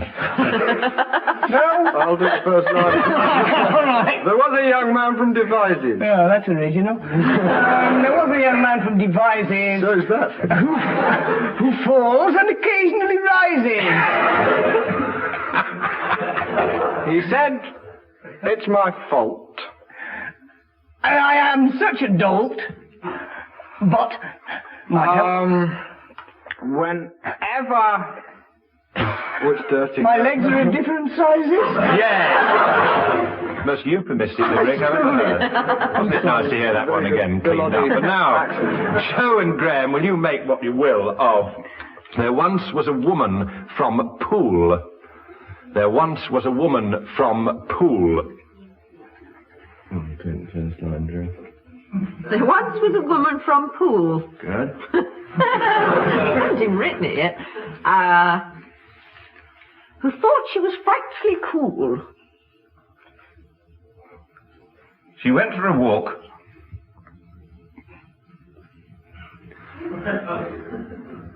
She tripped on a cork.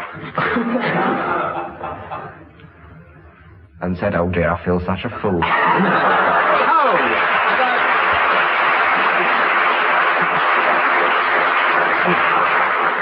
Golly, we needed that. So now, on to the next round, singing relay. Singing relay. One of the players of each team starts off a song, and he and his partner must sing a duet. But each singing alternate words, one word each, ladies and gentlemen. Any player who falters or messes about is declared soppy. And 2 points go to the other side. So we'll start with Tim and Bill, and the words of the song, June is busting out all over. True.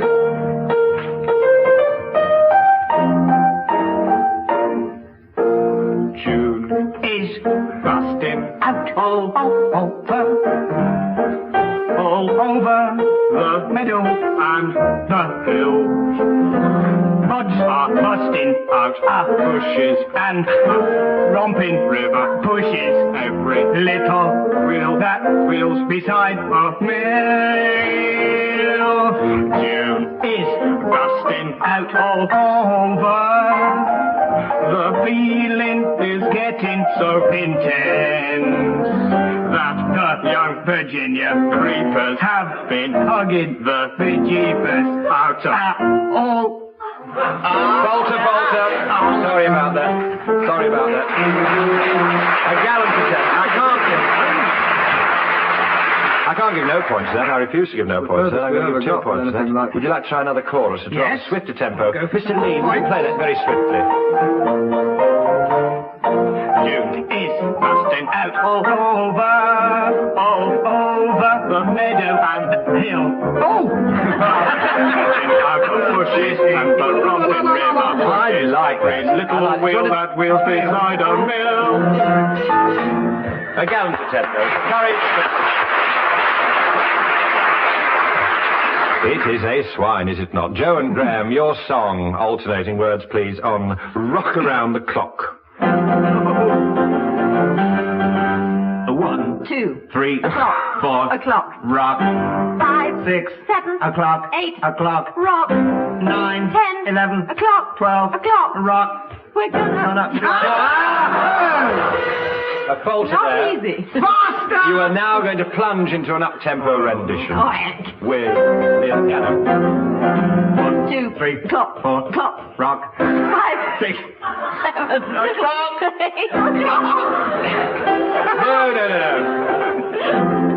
Tim and Bill are winning at the moment. Should we put them through that hoop again? Should we give them another chance to rock around the clock? Yes. Rock around the clock. Faster still. Faster still, please, Dave.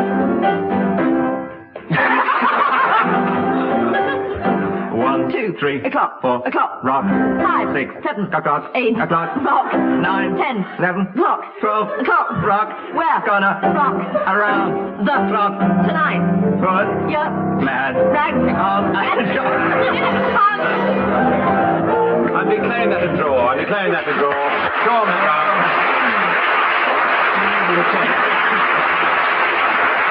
And you'll remember earlier I spoke of late arrivals at a certain function. It was in fact a clothing manufacturer's ball. So I'm going to ask the two teams to mention some of the silly people who arrived late at the clothing manufacturer's ball, please. We'll start over with Joe and Graham on this one. The first arrival at the clothing manufacturer's ball, two German visitors, Frau shirt, and her husband Herr shirt. Nasty. Welcome to our country. And Tim Brooke-Taylor's got one? Yes. So we've established that. No comment. And another arrival, Mr. and Mrs. Rack and their daughter Anna. Rack.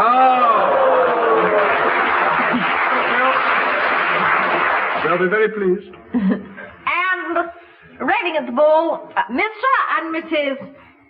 Elastic and their son, Nick. Funnily enough, he was unarmed. But instead, dipping for Mr. Nick Elastic, we have at the clothing manufacturer's ball, Mr. and Mrs. J. Fronts and their son. Why do I bother? And also at the same ball, Mr. and Mrs. Ning Dress and their daughter, Eve. And from Scotland, Mr. and Mrs. Strap and their son. That's it.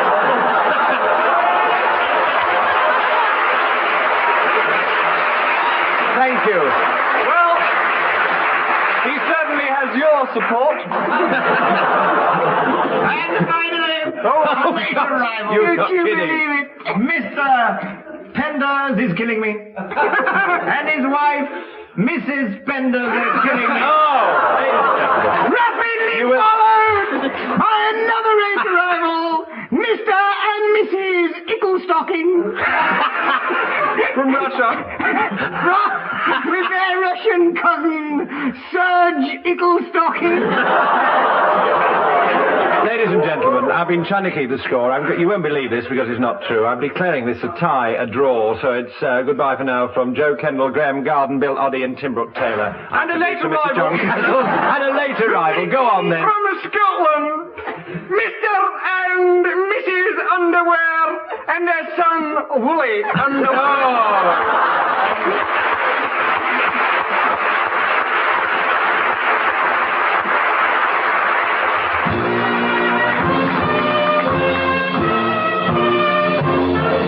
Barry Cryer at last managed to say goodbye from Tim Brooke-Taylor, Graham Garden, Joe Kendall, Bill Oddie, Dave Lee at the piano, and producer John Castle.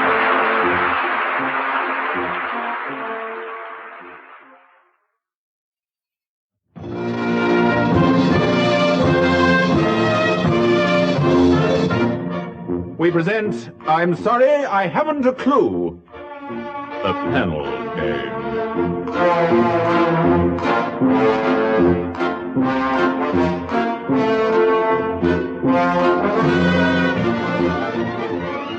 And would you believe it? Once again, it's Tim Brooke-Taylor, Graham Garden, and Bill Oddie, joined this week by John Cleese. Dave Lee is still seated at the piano, but this time Humphrey Littleton is in the chair.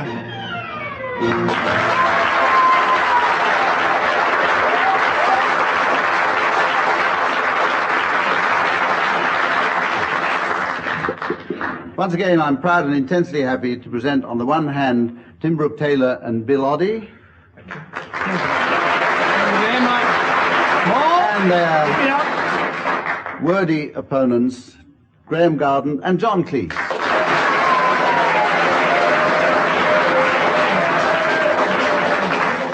This, as you know, is a sort of panel game. Don't worry, it only goes on for half an hour and then things will get back to normal. The first round is the one in which each team has to sing the words of one song to the tune of another.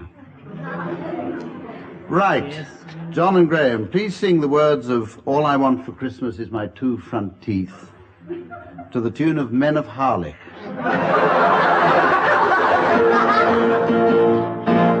All I want for Christmas is my two front teeth, my two front teeth. See my two front teeth, dear, I could only have my two front teeth.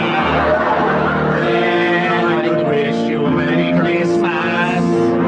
It seems so long since I could say, sisters, sitting on a thistle, gosh, oh gee, how happy I'd be if I could only whistle.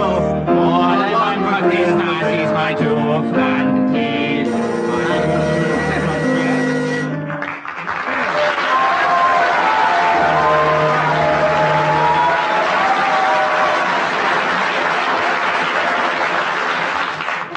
Sorry, I was just testing my buzzer. For the benefit of the audience, I shall be judging this on rendition. Tim and Bill, we'd like you to sing the words of Yes, We Have No Bananas. If you'll loosen your ties in the approved Tony Bennett manner and sing it to the tune of I Left My Heart in San Francisco.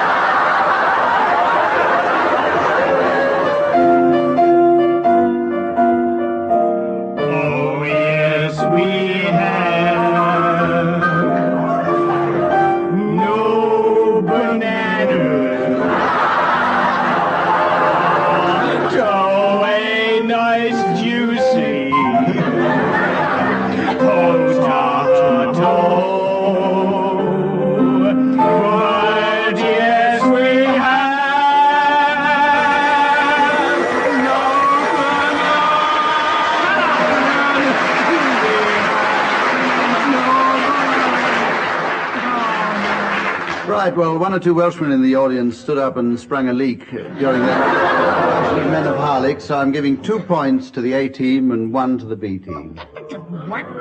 We go on to the next round, which... oh, wait a minute, before the next round, I have to introduce a round which we're coming to at the very end of the program. And later on, at the end of the program, the teams are going to be asked to announce, in the form of a Master of Ceremonies announcement, people with silly names. To give the players time to think them up, I'll leave it until later in the program before I ask for their silly names, appropriate to the late arrivals at the Zookeepers ball. So, team, that's what you have to think up now. We'll go on quickly to the next round. This is a round called Word for Word, and I give each team a word, and they must immediately come up with another word which has nothing whatever to do with the word I gave them. And the other team can challenge and try to prove a connection. I'm going to start with the A team, with Graham Garden, and as soon as I can find my list of words, I've written out all the words I know and lost them. Graham, your word is grocer. Objection from Tim Brooke-Taylor. There was a long delay then. Grocer, long pause. No connection with a long pause, I can tell you. I didn't want to say anything libelous. There's nothing in the rules. I retract that objection. Order, please. There's nothing in the rules about long pause. Ah. Long pause. Kangaroo. So, we're now going to start with John Cleese with a different word, and the word is screw. Feather. Mice. Piano. Armadillo. Watering can. Elephant. Objection from Tim Brooke-Taylor. Connection. I've got an elephant's foot watering can. It's true. It is. He has too. Yes. Objection upheld. Can for watering elephants. And I've lost the score.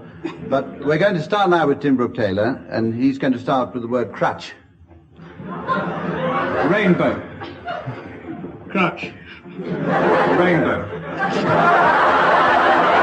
My buzzer won't buzz. My buzzer won't buzz. I can't make my buzzer buzz. 9 objections in one there. Repetition. From John McGregor. There's nothing in the rules. Mr. Chairman, be honest about this. 1 mark for being in the wrong panel game. Also lack of entertainment. I'm going to give one more word now. I'm going to ask Graham Garden to start with the word stag. Whistle. Pillow. Rebarbative. Recidivist. Sesquipedalianism. Antediluvian. Elvira Madigan. Vampire bat. Thank you. Objection from Bill Oddie. I couldn't have said any of those. Therefore they are connected. That's true, Lord. Objection upheld.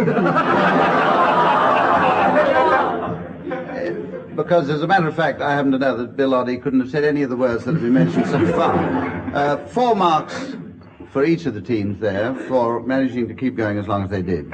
The next round is called Swanee, How I Love You. And I'm going to ask each team to play a tune on Swanee whistles. This is an instrument, as you know, which requires perfect pitch from the executant. And I have to recognize or guess what tune they're playing. And we'll start now with whoever's got the Swanee whistle. We'll start now with Graham Garden and John Cleese. What are we playing? I don't know what we're playing.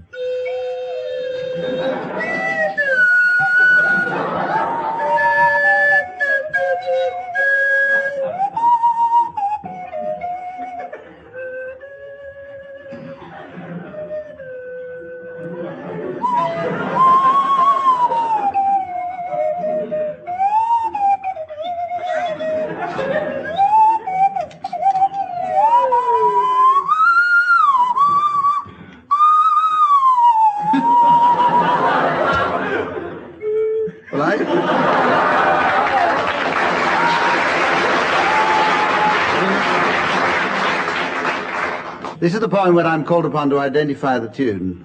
It's difficult for me because both of them were playing a different tune. John Cleese was playing an excerpt from one of the later works of John Cage, one of the pieces which have been recently featured on the Radio 3. Is that correct? That's right. That's right, yeah. That's what I was trying to play. And Graham Garden, accidentally, in the course of that performance, played about 1.5 bars of Moon River. Right. Is that right? So for... Was that what it was? I'll judge this one when we've heard the song from Tim Brooke-Taylor and Bill Oddie.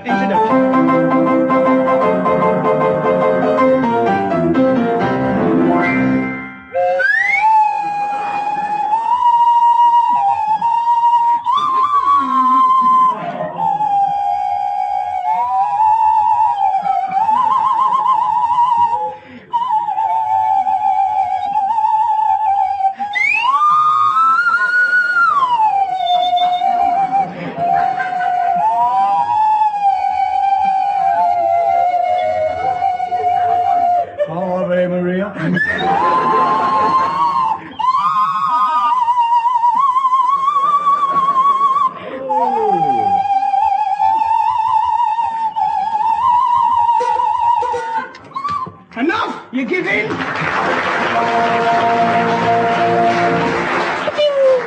It's difficult to hear that one for the sound of pennies clanking into a tin mug. But after a long time, I did manage to detect a few bars of Climb Every Mountain. Thank you. But on time, you have a time penalty there, because it took me several hours to get that wrong. So you get 1, and the other team get 2. The score at the moment is indecipherable. But I'll add it up in a moment. Now we have a round in which I read out some world records, and I'm going to ask the teams to identify them, but I'm not going to tell them what the record is for. I'm simply going to tell them the world record, and they've got to tell me what it's for. In fact, I'm not going to ask the teams. I'm going to ask each individual member of each team, starting with John Cleese. And this record is £13 per annum.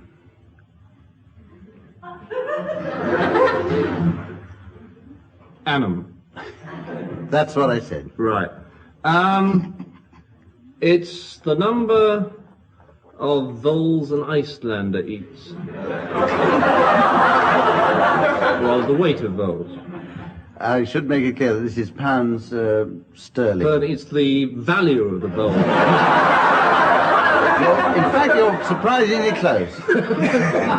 It's the value of the Icelanders that lemmings eat. Keep going, you're very near to it. It's the value of yes. a lemming's pelt. I'll tell you what it is. When the Icelanders pelt the it's the cost. I'll tell you. No, I don't really know. You really were very, very close to that. I'll tell you the actual answer, the exact answer. It's the cost of the upkeep of the longest moustache in the world, belonging to Masuria Din, a Brahmin of the Pentabag district in Uttar Pradesh, India. So you see, you were quite close. How long is it? And that, I think, an answer which... yes! An answer which deserves no marks, richly. Bill Oddie, your record is 103.6 miles per hour. It's the speed that I run out of the room when the Tony Blackburn show comes on.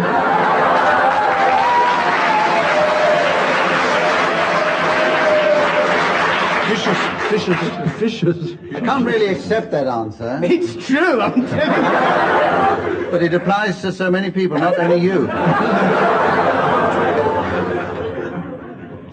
I'll give you the answer. Do you It's the speed that Tony Blackburn runs out of the room when the goodies come on. The answer to that one is it's the highest measured speed of expelled... This is rather disgusting, I'm sorry. Oh, no. The highest measured speed of expelled particles during a sneeze. What a nasty idea. I'm very glad you didn't know that, Bill. Yes, quite.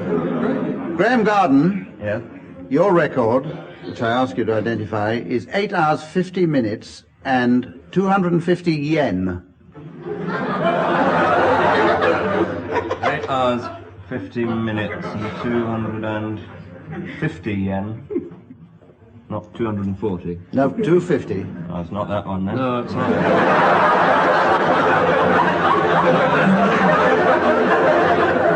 It's a 250 yen record, isn't it? It's the... Yes, it's the slowest speed at which a Japanese camel keeper can count 250 yen. I know it sounds boring, but it's a fact. Well, it's the length and admission price of the world's longest film. You remember seeing it? It was on BBC television one Sunday afternoon. They showed it on ATV and it was cut to 12 minutes.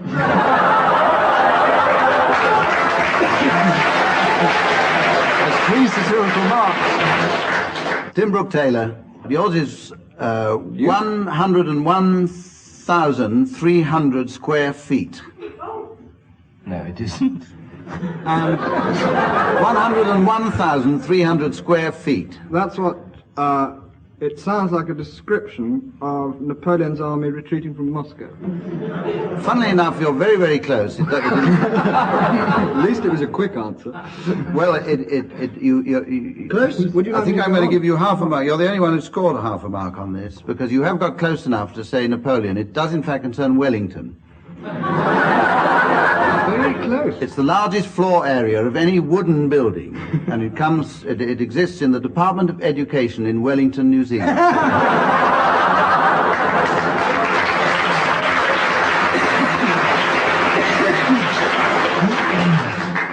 I'll tell you the scores in a moment. But meanwhile, this next round looks like going on for a long time, so I shall have ample opportunity for totting up the score while that's going on. This is a round in which each member of the teams has to impersonate a well-known person impersonating another well-known person, reciting a nursery rhyme. And I shall give you the people that you have to do. Now, John Cleese, I'd like you to impersonate Clive Jenkins, impersonating Her Majesty the Queen, reciting Jack and Jill. Now? Go ahead, Clive. My executive and I advised the said Jack and Jill not to carry on with their proposed plans to go up the hill to fetch a pail of Dom Perignon 56. So very good. But unfortunately, Jack fell down and broke my crown. And we had to call the strike off. Johnny.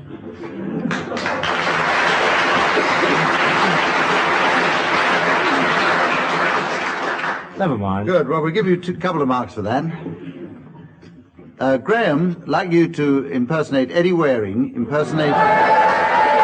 Impossible. Fix. Impersonating Walter Gabriel.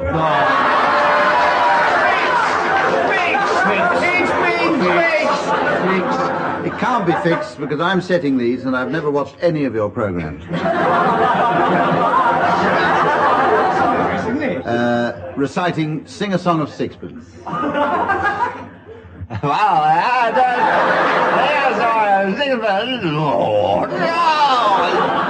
pocket full of rye. 20 blackboard, big dinner pie, oh, John.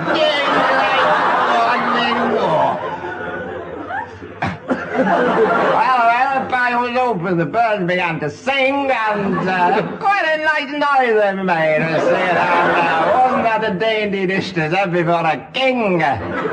No. Well, now back to David Vine.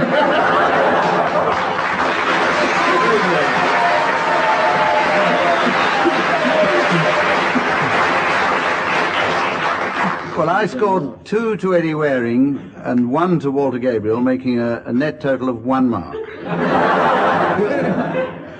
Tim Brooke-Taylor, impersonate Edward Heath, impersonating Maurice Chevalier, reciting Humpty Dumpty. Bonsoir. Je veux chanter une chanson. Every little breeze seems to whisper Louise.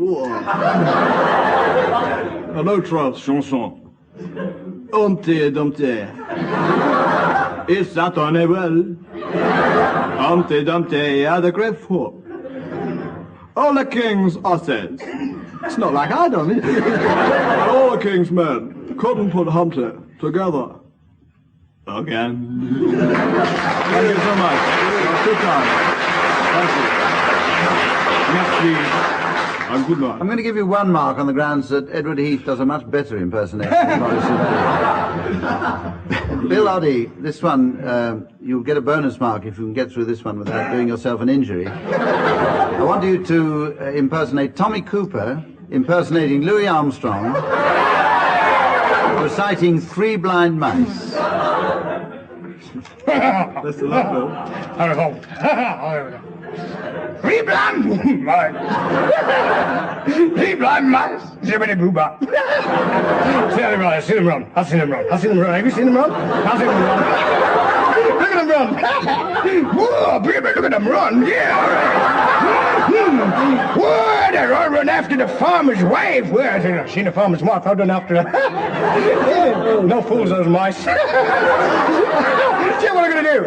I'll do a little trick. I'll take a carving knife.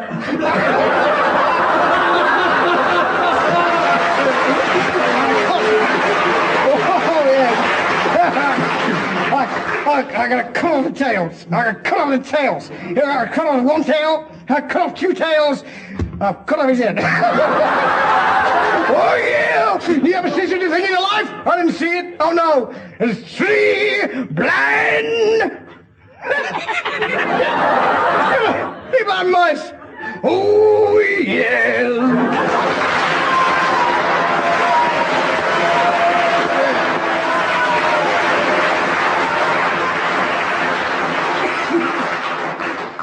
Two marks there, which is the maximum that I'm allowed to give on that particular one. Now, the teams, I can actually give you the score now. The teams stand as follows. Tom Cleese and Graham Garden have scored 18. Terrible tense hush come over. And Tim Brooke-Taylor and Bill Oddie have scored 20 and a half.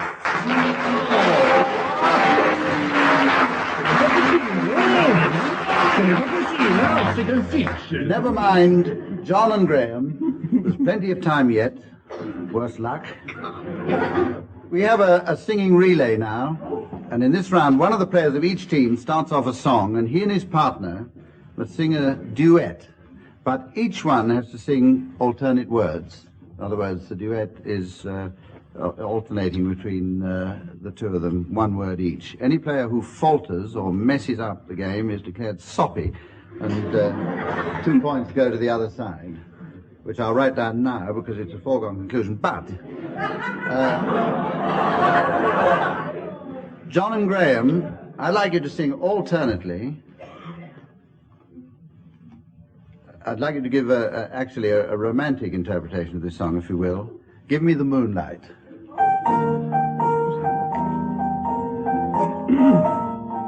Give me the moonlight, give me the glow, and leave the rest to me. Give me a babbling brook, give me a shady...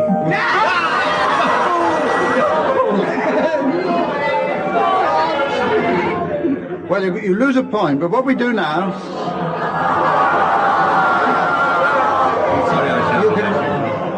You can get that point back now if you manage to get through the song at a faster tempo. Oh, certainly.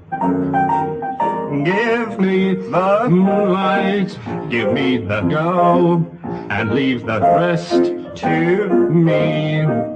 Give me Oh, no!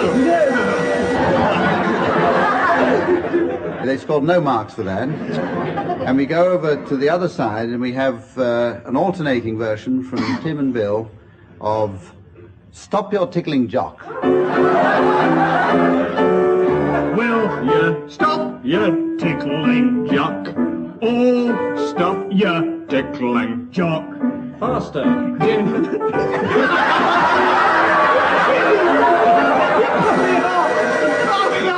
Penalty kick for obstruction. You can start it again slightly slower. Slower than that? It's only a half-hour show. Will you stop your tickling jock? Oh, stop your tickling jock. Didn't make me laugh so hearty. Oh, you make me so... You lose 1 1 mark out of 2 there, but you can regain it if you can sing it accurately throughout at a much faster tempo. Will you stop? Yeah.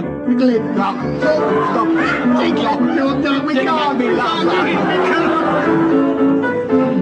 It's more difficult singing in a foreign language, let's face -1. Dead heat, -1 each. Well, now we come to the round that I told you about at the beginning, and I've given the teams time to think up their funny names, in which to announce the late arrivals at the Zookeepers ball. And we'll start first of all now with John and Graham. Mr. and Mr. and Mrs. Crested Glebe and their daughter, Greta Crested Glebe. We'll give you 1 for that, Graham. Mr. and Mrs. Pansy and their son, Jim Pansy.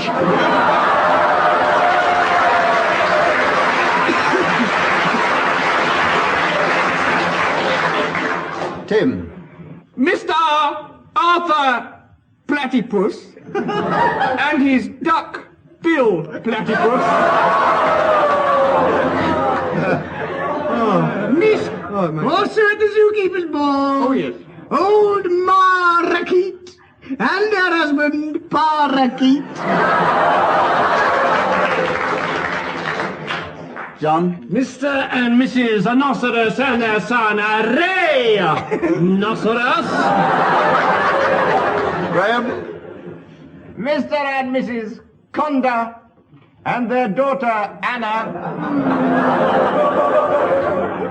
Conda.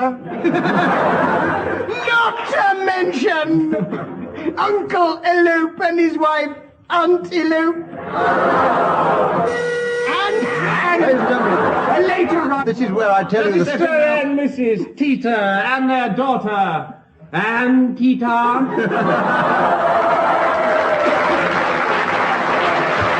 This is where I tell you, ladies and gentlemen, the score as of now is 21 each. And we should stop there. Out of a possible 17. This is where we come to the end of this week's program. We shall be back unless some fortuitous cataclysm intervenes next week. And so it's goodbye from John Cleese and Graham Garden.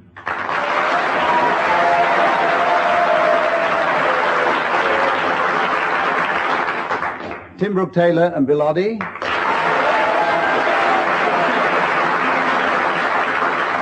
Our long-suffering musical accompanist, David Lee.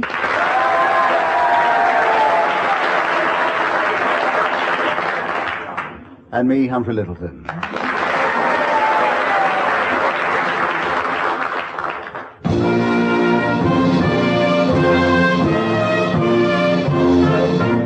That was Humphrey Littleton saying goodbye on behalf of Tim Brooke-Taylor, John Cleese, Graham Garden, and Bill Oddie. Dave Lee, pianofortist extraordinaire, also bids farewell, as does producer John Castle.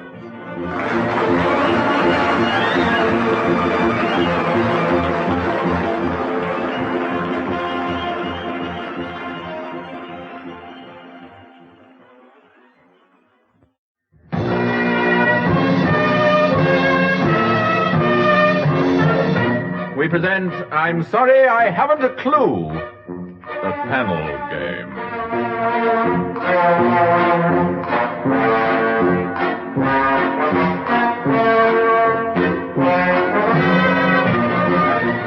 Yes, believe it or not, it's another scintillating session of virtuoso verbiage from Tim Brooke-Taylor, John Cleese, Graham Garden, and Bill Oddie. Dave Lee will be tickling the ivories, and Humphrey Littleton reposing in the chair.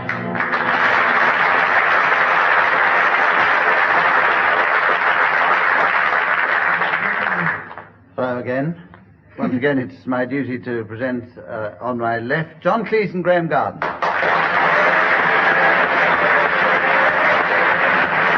On my right, Tim Brooke-Taylor and Bill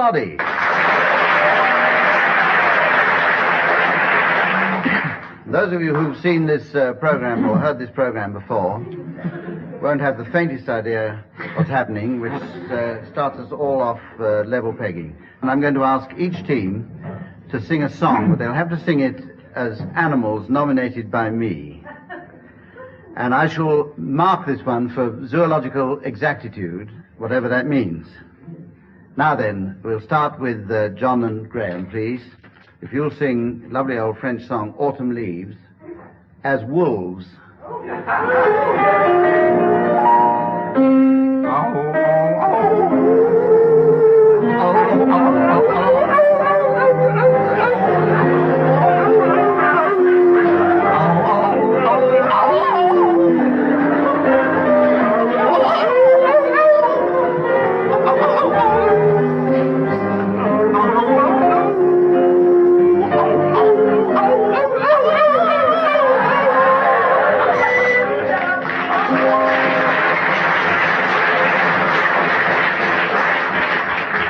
Two, because one of the wolves laid an egg halfway through.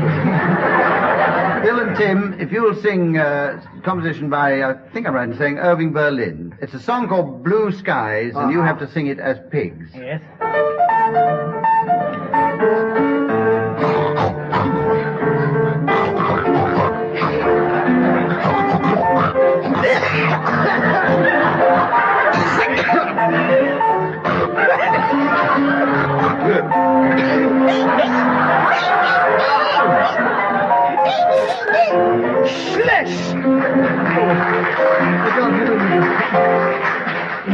I just killed my pig. An awful mischief. Didn't need to kill it. I think they were dying of strangulation.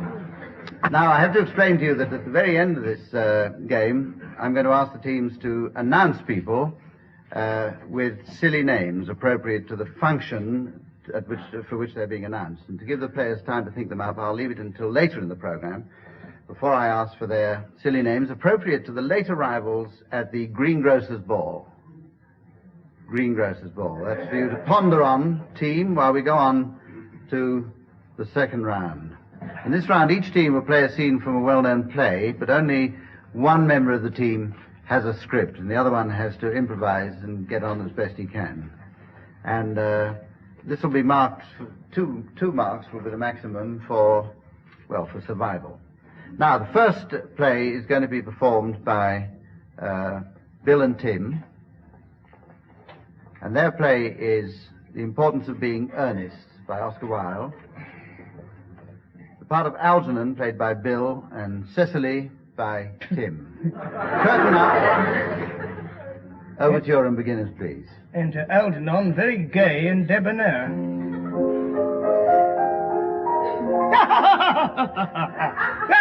It's Tommy Cooper.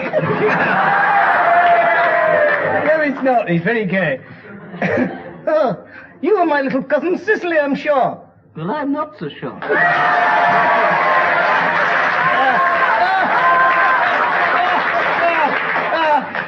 Maybe a non sequitur, but I'm not really wicked at all, Cousin Cicely. You mustn't think that I am wicked. Well, I can dream, can't I? Well, of course, I have been rather reckless.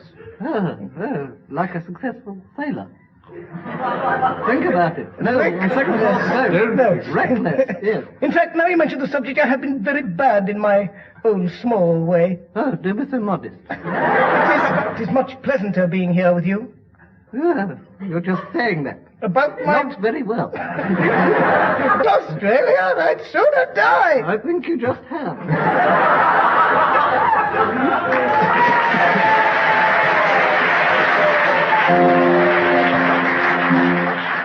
I think Tim was playing the wrong part there. He was playing Lady Constance Bracknell. But still, give them 2 marks now, and we'll move on to John and Graham, who, on a slightly higher cultural level, are playing a scene from Henry VI, Part 2, by William Shakespeare.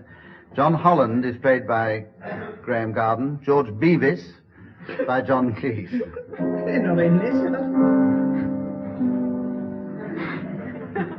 Well, I say it was never merry world in England since gentlemen came up. Ah, 'tis true, lad. He never said a true word in his life. Ah, 'tis true, I can find out the fault in that. And all the nobility The nobility think scorn to go in leather aprons. You can say that again, 'tis true. True, and yet it is sad, labour in thy vocation, which as much as to say, let the magistrates be labouring men, and therefore should we be magistrates. Well, I don't know as how I can quite agree with that. I think that is a question for debate, or as they do say, a moot point. I see them! But there's best son, the tanner of Wingham.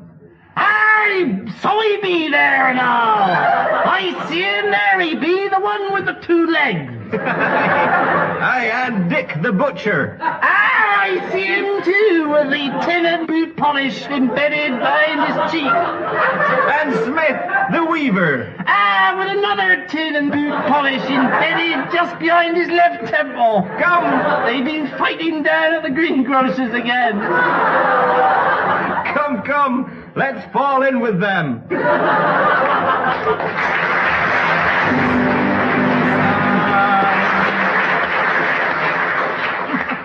On to the next round, which I'm sorry to say involves singing. This is a round that involves individual players rather than teams, and this is where the first player starts a song, stops singing whenever he feels like it, and the next player picks up on the word at which he stopped and has to start a new song, starting with that word. And we shall be going in the order of Bill Oddie, Graham Garden, Tim Brooke-Taylor, and John Cleese. Bill Oddie, will you start, please? Once on a high and windy hill, in the morning mist two lovely black eyes. Oh, Oklahoma when the wind.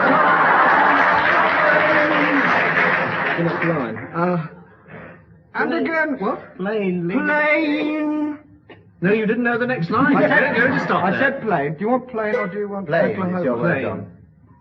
Plain sailing is what they told me to do. When I went there to see them last week. Boom, boom, boom. We'll have to stop that there because that song is one that's not allowed to be broadcast. And we'll take it up now. We won't penalise you there. We'll take it up with Graham Garden to start there. When the red robin comes bobbing along, Way to Tipperary, it's a long... What's the last one, Long?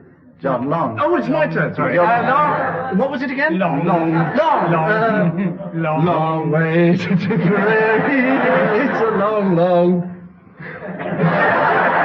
to go. It's a long way to Tipperary. Oh, Ref, come on. Something tells me we're involved in a vicious circle here, so... Tim, will you start a song now, please? Yes, certainly. If I can think of one. Run, rabbit, run, away with me. Oh, again? Another unpublished one. It's a new one. It's in a new Broadway musical. While there's still time, I'm going to go on to the next round there, having scored 21 to Team A and 72 to Team B. In this round, each team will read an excerpt from a well-known play. They're going to read this in a disguised voice, and for 1 point, the other team has to identify the piece. So we'll start on this occasion with Bill Oddie and Tim Brooke-Taylor. The Odd Couple by Neil Simon. Can we have some nice dramatic music, please, Dave? Nice dramatic music from David.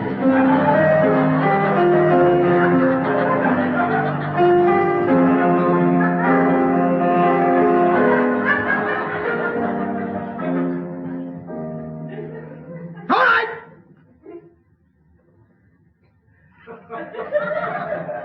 I'd like to know what happened.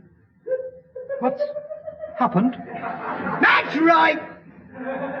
Something must have caused you to go off the deep end like this. What is it? Something I said? Something I did? Hey, what? It's nothing you said. It's nothing you did. It's you. I see.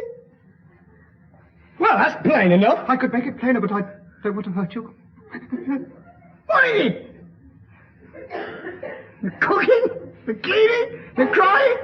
I'll tell you exactly what it is. It's the cooking, cleaning, and crying. It's the talking in your sleep. It's the moose calls that open your ears at 2 o'clock in the morning. I can't take it anymore. I'm cracking up. And when you do irritates me. And when you're not here, I don't want to do what you're going to do. And you're coming in and I do.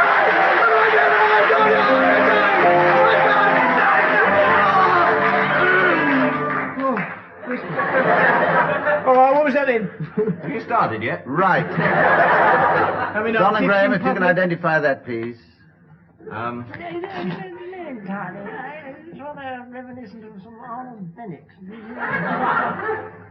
No, not Arnold Bennett, no. Not Arnold. Gordon Bennett. Gordon Bennett. Elbow Arnold. Elbow Arnold. It might even be an Elbow Arnold. Benedict Arnold, do you think? Yes, or Gordon Benedict. I think it was something more popular, more recent. Yes.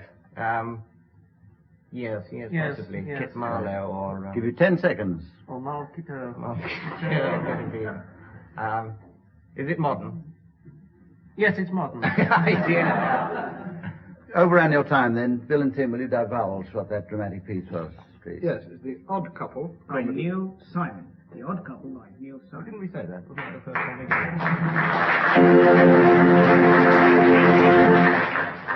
Right, there's no marks to John and Graham. It's their turn now to try and baffle the other team with their dramatic excerpt.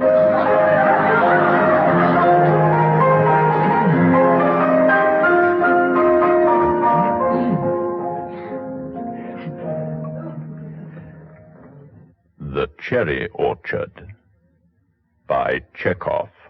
My father was your father's serf. Your great-grandfathers before him, but you were so good to me when I was young that I've forgotten all that. I love you like a sister. You're my own flesh and blood. Old nurse died while you were away. Yep, I know. God be with her, God rest her soul, poor old bat. Anastasia is dead too. Cross-eyed Petrushka has left us now and works in the town as police inspectors. My daughter, Dashenka, sends her greetings. I must leave at once. There's no time to talk. Well, I'll say it in 2 or 3 words. You already know that your cherry orchard is...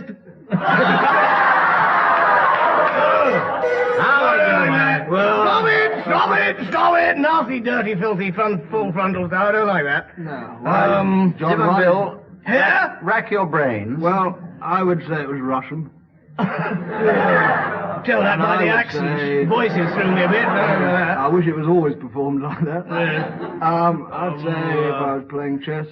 No, I wouldn't. I wouldn't say Chekhov, mate. I'd say it was The Cherry Orchard by Bluey Chekhov. Bluey Chekhov. Right. Mind you did give us the 1 mark there to Bill and Tim, bringing the score to 2 each. And this is the one in which each team has to sing the words of one song to the tune of another. And I'm going to ask Bill Oddie and Tim Brooke-Taylor to start this one off now. And I want them to sing the words of There Is a Tavern in the Town to the tune of White Christmas.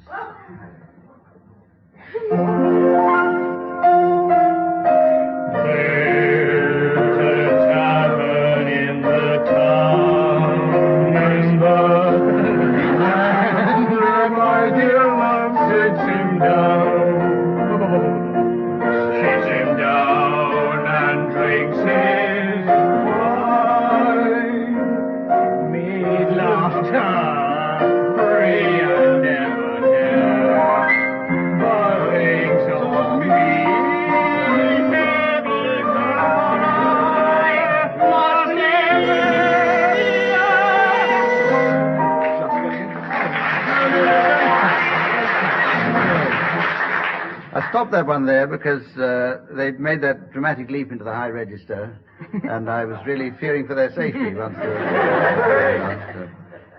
Right, now, John Cleese and Graham Garden, your words are Any Old Iron, and your song is a very appropriate one for those particular words, Some Enchanted Evening.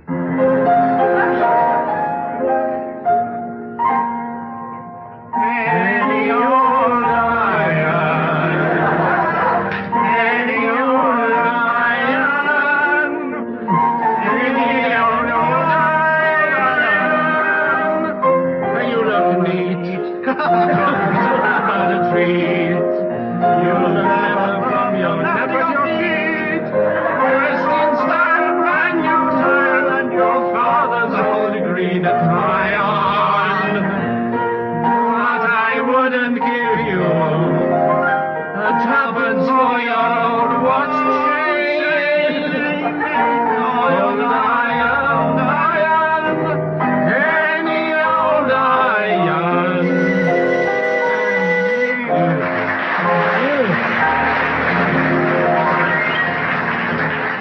stopped you there because the BBC have to pay royalties if a recognizable 4 bars of any tune are performed. And I reckon we stopped you just under the recognizable 4 bars. I'm going to give Bill and Tim 1 mark for that, and John and Graham, after a great deal of deliberation, 1 mark for theirs. That brings us on to the next round, in which each member of the team has to impersonate a well-known person, impersonating another well-known person, reciting a nursery rhyme.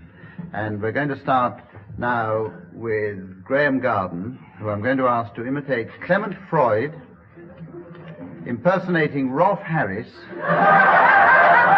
reciting Little Miss Muffet. I was getting the voice right. The arrogance to think that he might do. Drinking the water. He's about to start. Tie me a kangaroo down, spoon. Little Miss Muffet sat on a tuffet, eating her curds and whey. And down came a spider, sat down beside her, under the shade of the coolibah tree, and frightened Miss Muffet away.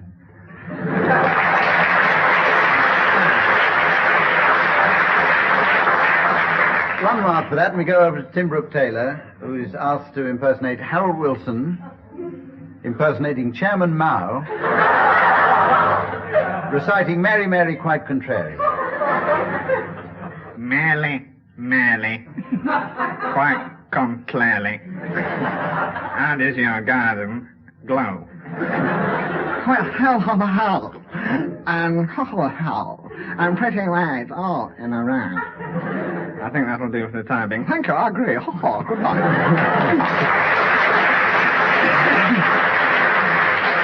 Right, level pegging on this round with 1 mark there out of 2. And now, Bill Oddie, will you give us Donald Duck impersonating Huey Green?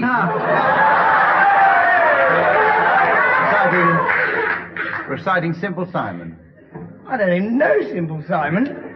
Let alone, I can do Donald Duck, I can do Huey Green, but I can't do Simple Simon. Well, that's 1 mark, Donald. Right. Thank you very much, friends. Here we go. We're going to do Simple Simon. This is Donald Duck impersonating Huey Green. You may not believe that. I'm a very clever duck. And I do a really wonderful impersonation. What's more, this is very clever, and I'm going to do Donald Duck impersonating Huey Green, impersonating Donald Duck.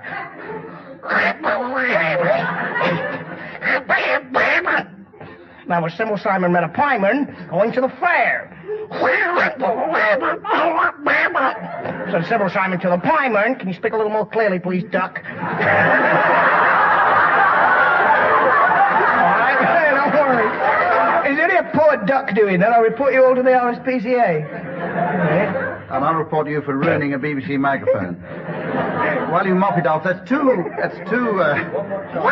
marks to Bill for that, and we come now to John Cleese, who I'm going to ask to impersonate David Frost, impersonating Adolf Hitler. They're different. Reciting the Grand Old Duke of York, John. The Grand Old Duke of York. They are different, John. The super old Duke of York. Und aus? He had £10,000. Sorry. My slippy shame. 10,000 men. Sorry. Der Mensch ist sehr auf Gefühligkeit. Hat sehr obergematscht. Und so weiter bis dahin. Und den habe ich unter Gefilden die gefunden und das Leiden sie werden nach der Finden. Come on,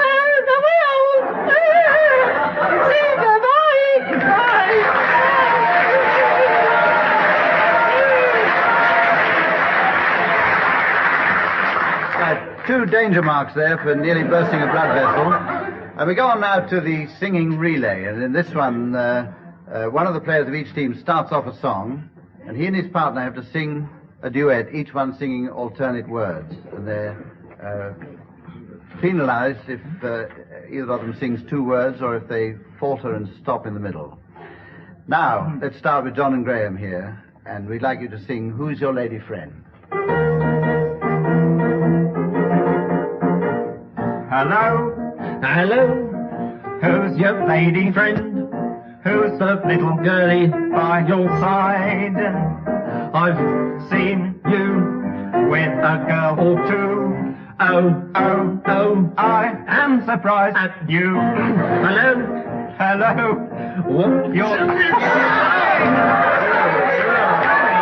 I got excited. Right. You lose 1 of your 2 marks there, but you can get it back again if you can manage to get through it all at a very much faster tempo. Hello, hello, who's your lady friend? Who's the little girlie by your side? I've seen... Okay, I'll give you 2 marks there. I'll give you 2 marks there, because that was a very good effort. As we go over now to Bill and Tim, and your song is I Belong to Glasgow. I belong to Glasgow, dear old Glasgow town. There's nothing the matter with Glasgow, 'cause it's going round and round. Oh, I'm a common old working chap. But I'm such a class, I feel a lot better then. Encourage them. Now, you've got to get 1 mark back now by singing that one very much faster. A bit there. I belong to Glasgow, dear old Glasgow town. Oh, there's something the matter with Glasgow, 'cause it's going round and round. Oh, I'm only a common old working chap, as anyone here can see. But when I Saturday Glasgow belongs to me, I belong.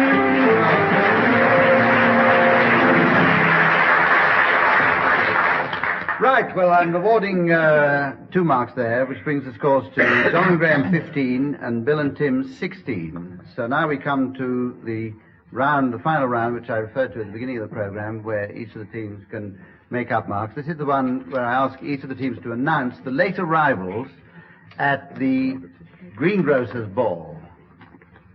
The Greengrocers ball. So if you're ready now with your arrivals, we'll start with Bill and Tim's team. Bill.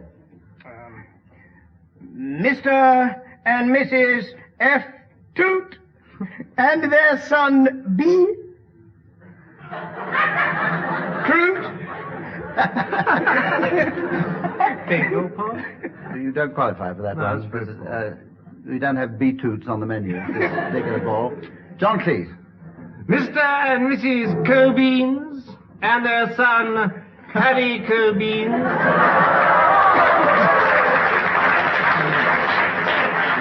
Tim. And another arrival at the Greengrocers ball. Mr. and Mrs. It from Australia. And their grandmother from England. Pommy Grande.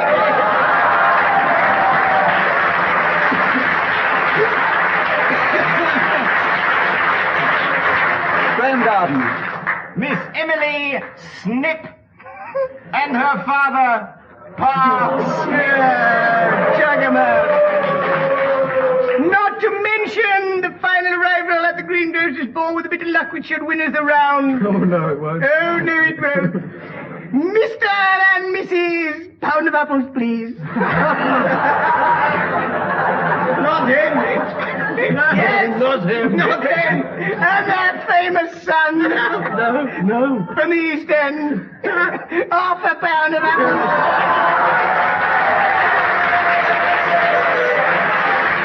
And another. Oh, no. And another. Arrival, ladies and gentlemen. No, Mr. and Mrs. Baldy Biscuit. And their son, Gary Baldy Biscuit. And Mrs. Ball. He came in for a leak. This is where I... And the final arrival, Mr. and Mrs. Joke and their son, Norman the Joke. Well, this is and where... one uninvited guest. This is where it's time to tot up the score. Mr. Keep going on. and Mrs. O'Ree and their son, all together, Chick. That one manages to bring the score level at... And their bring the son, score level at 24 each. This is where...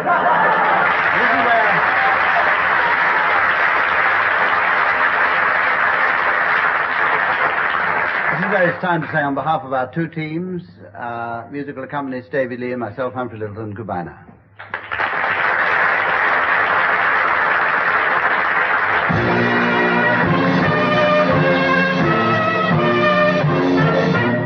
And the dramatis personae, if you'll forgive the expression, were Tim Brooke-Taylor, John Cleese, Graham Garden, and Bill Oddie. Dave Lee was at the piano, and John Castles attempting the production.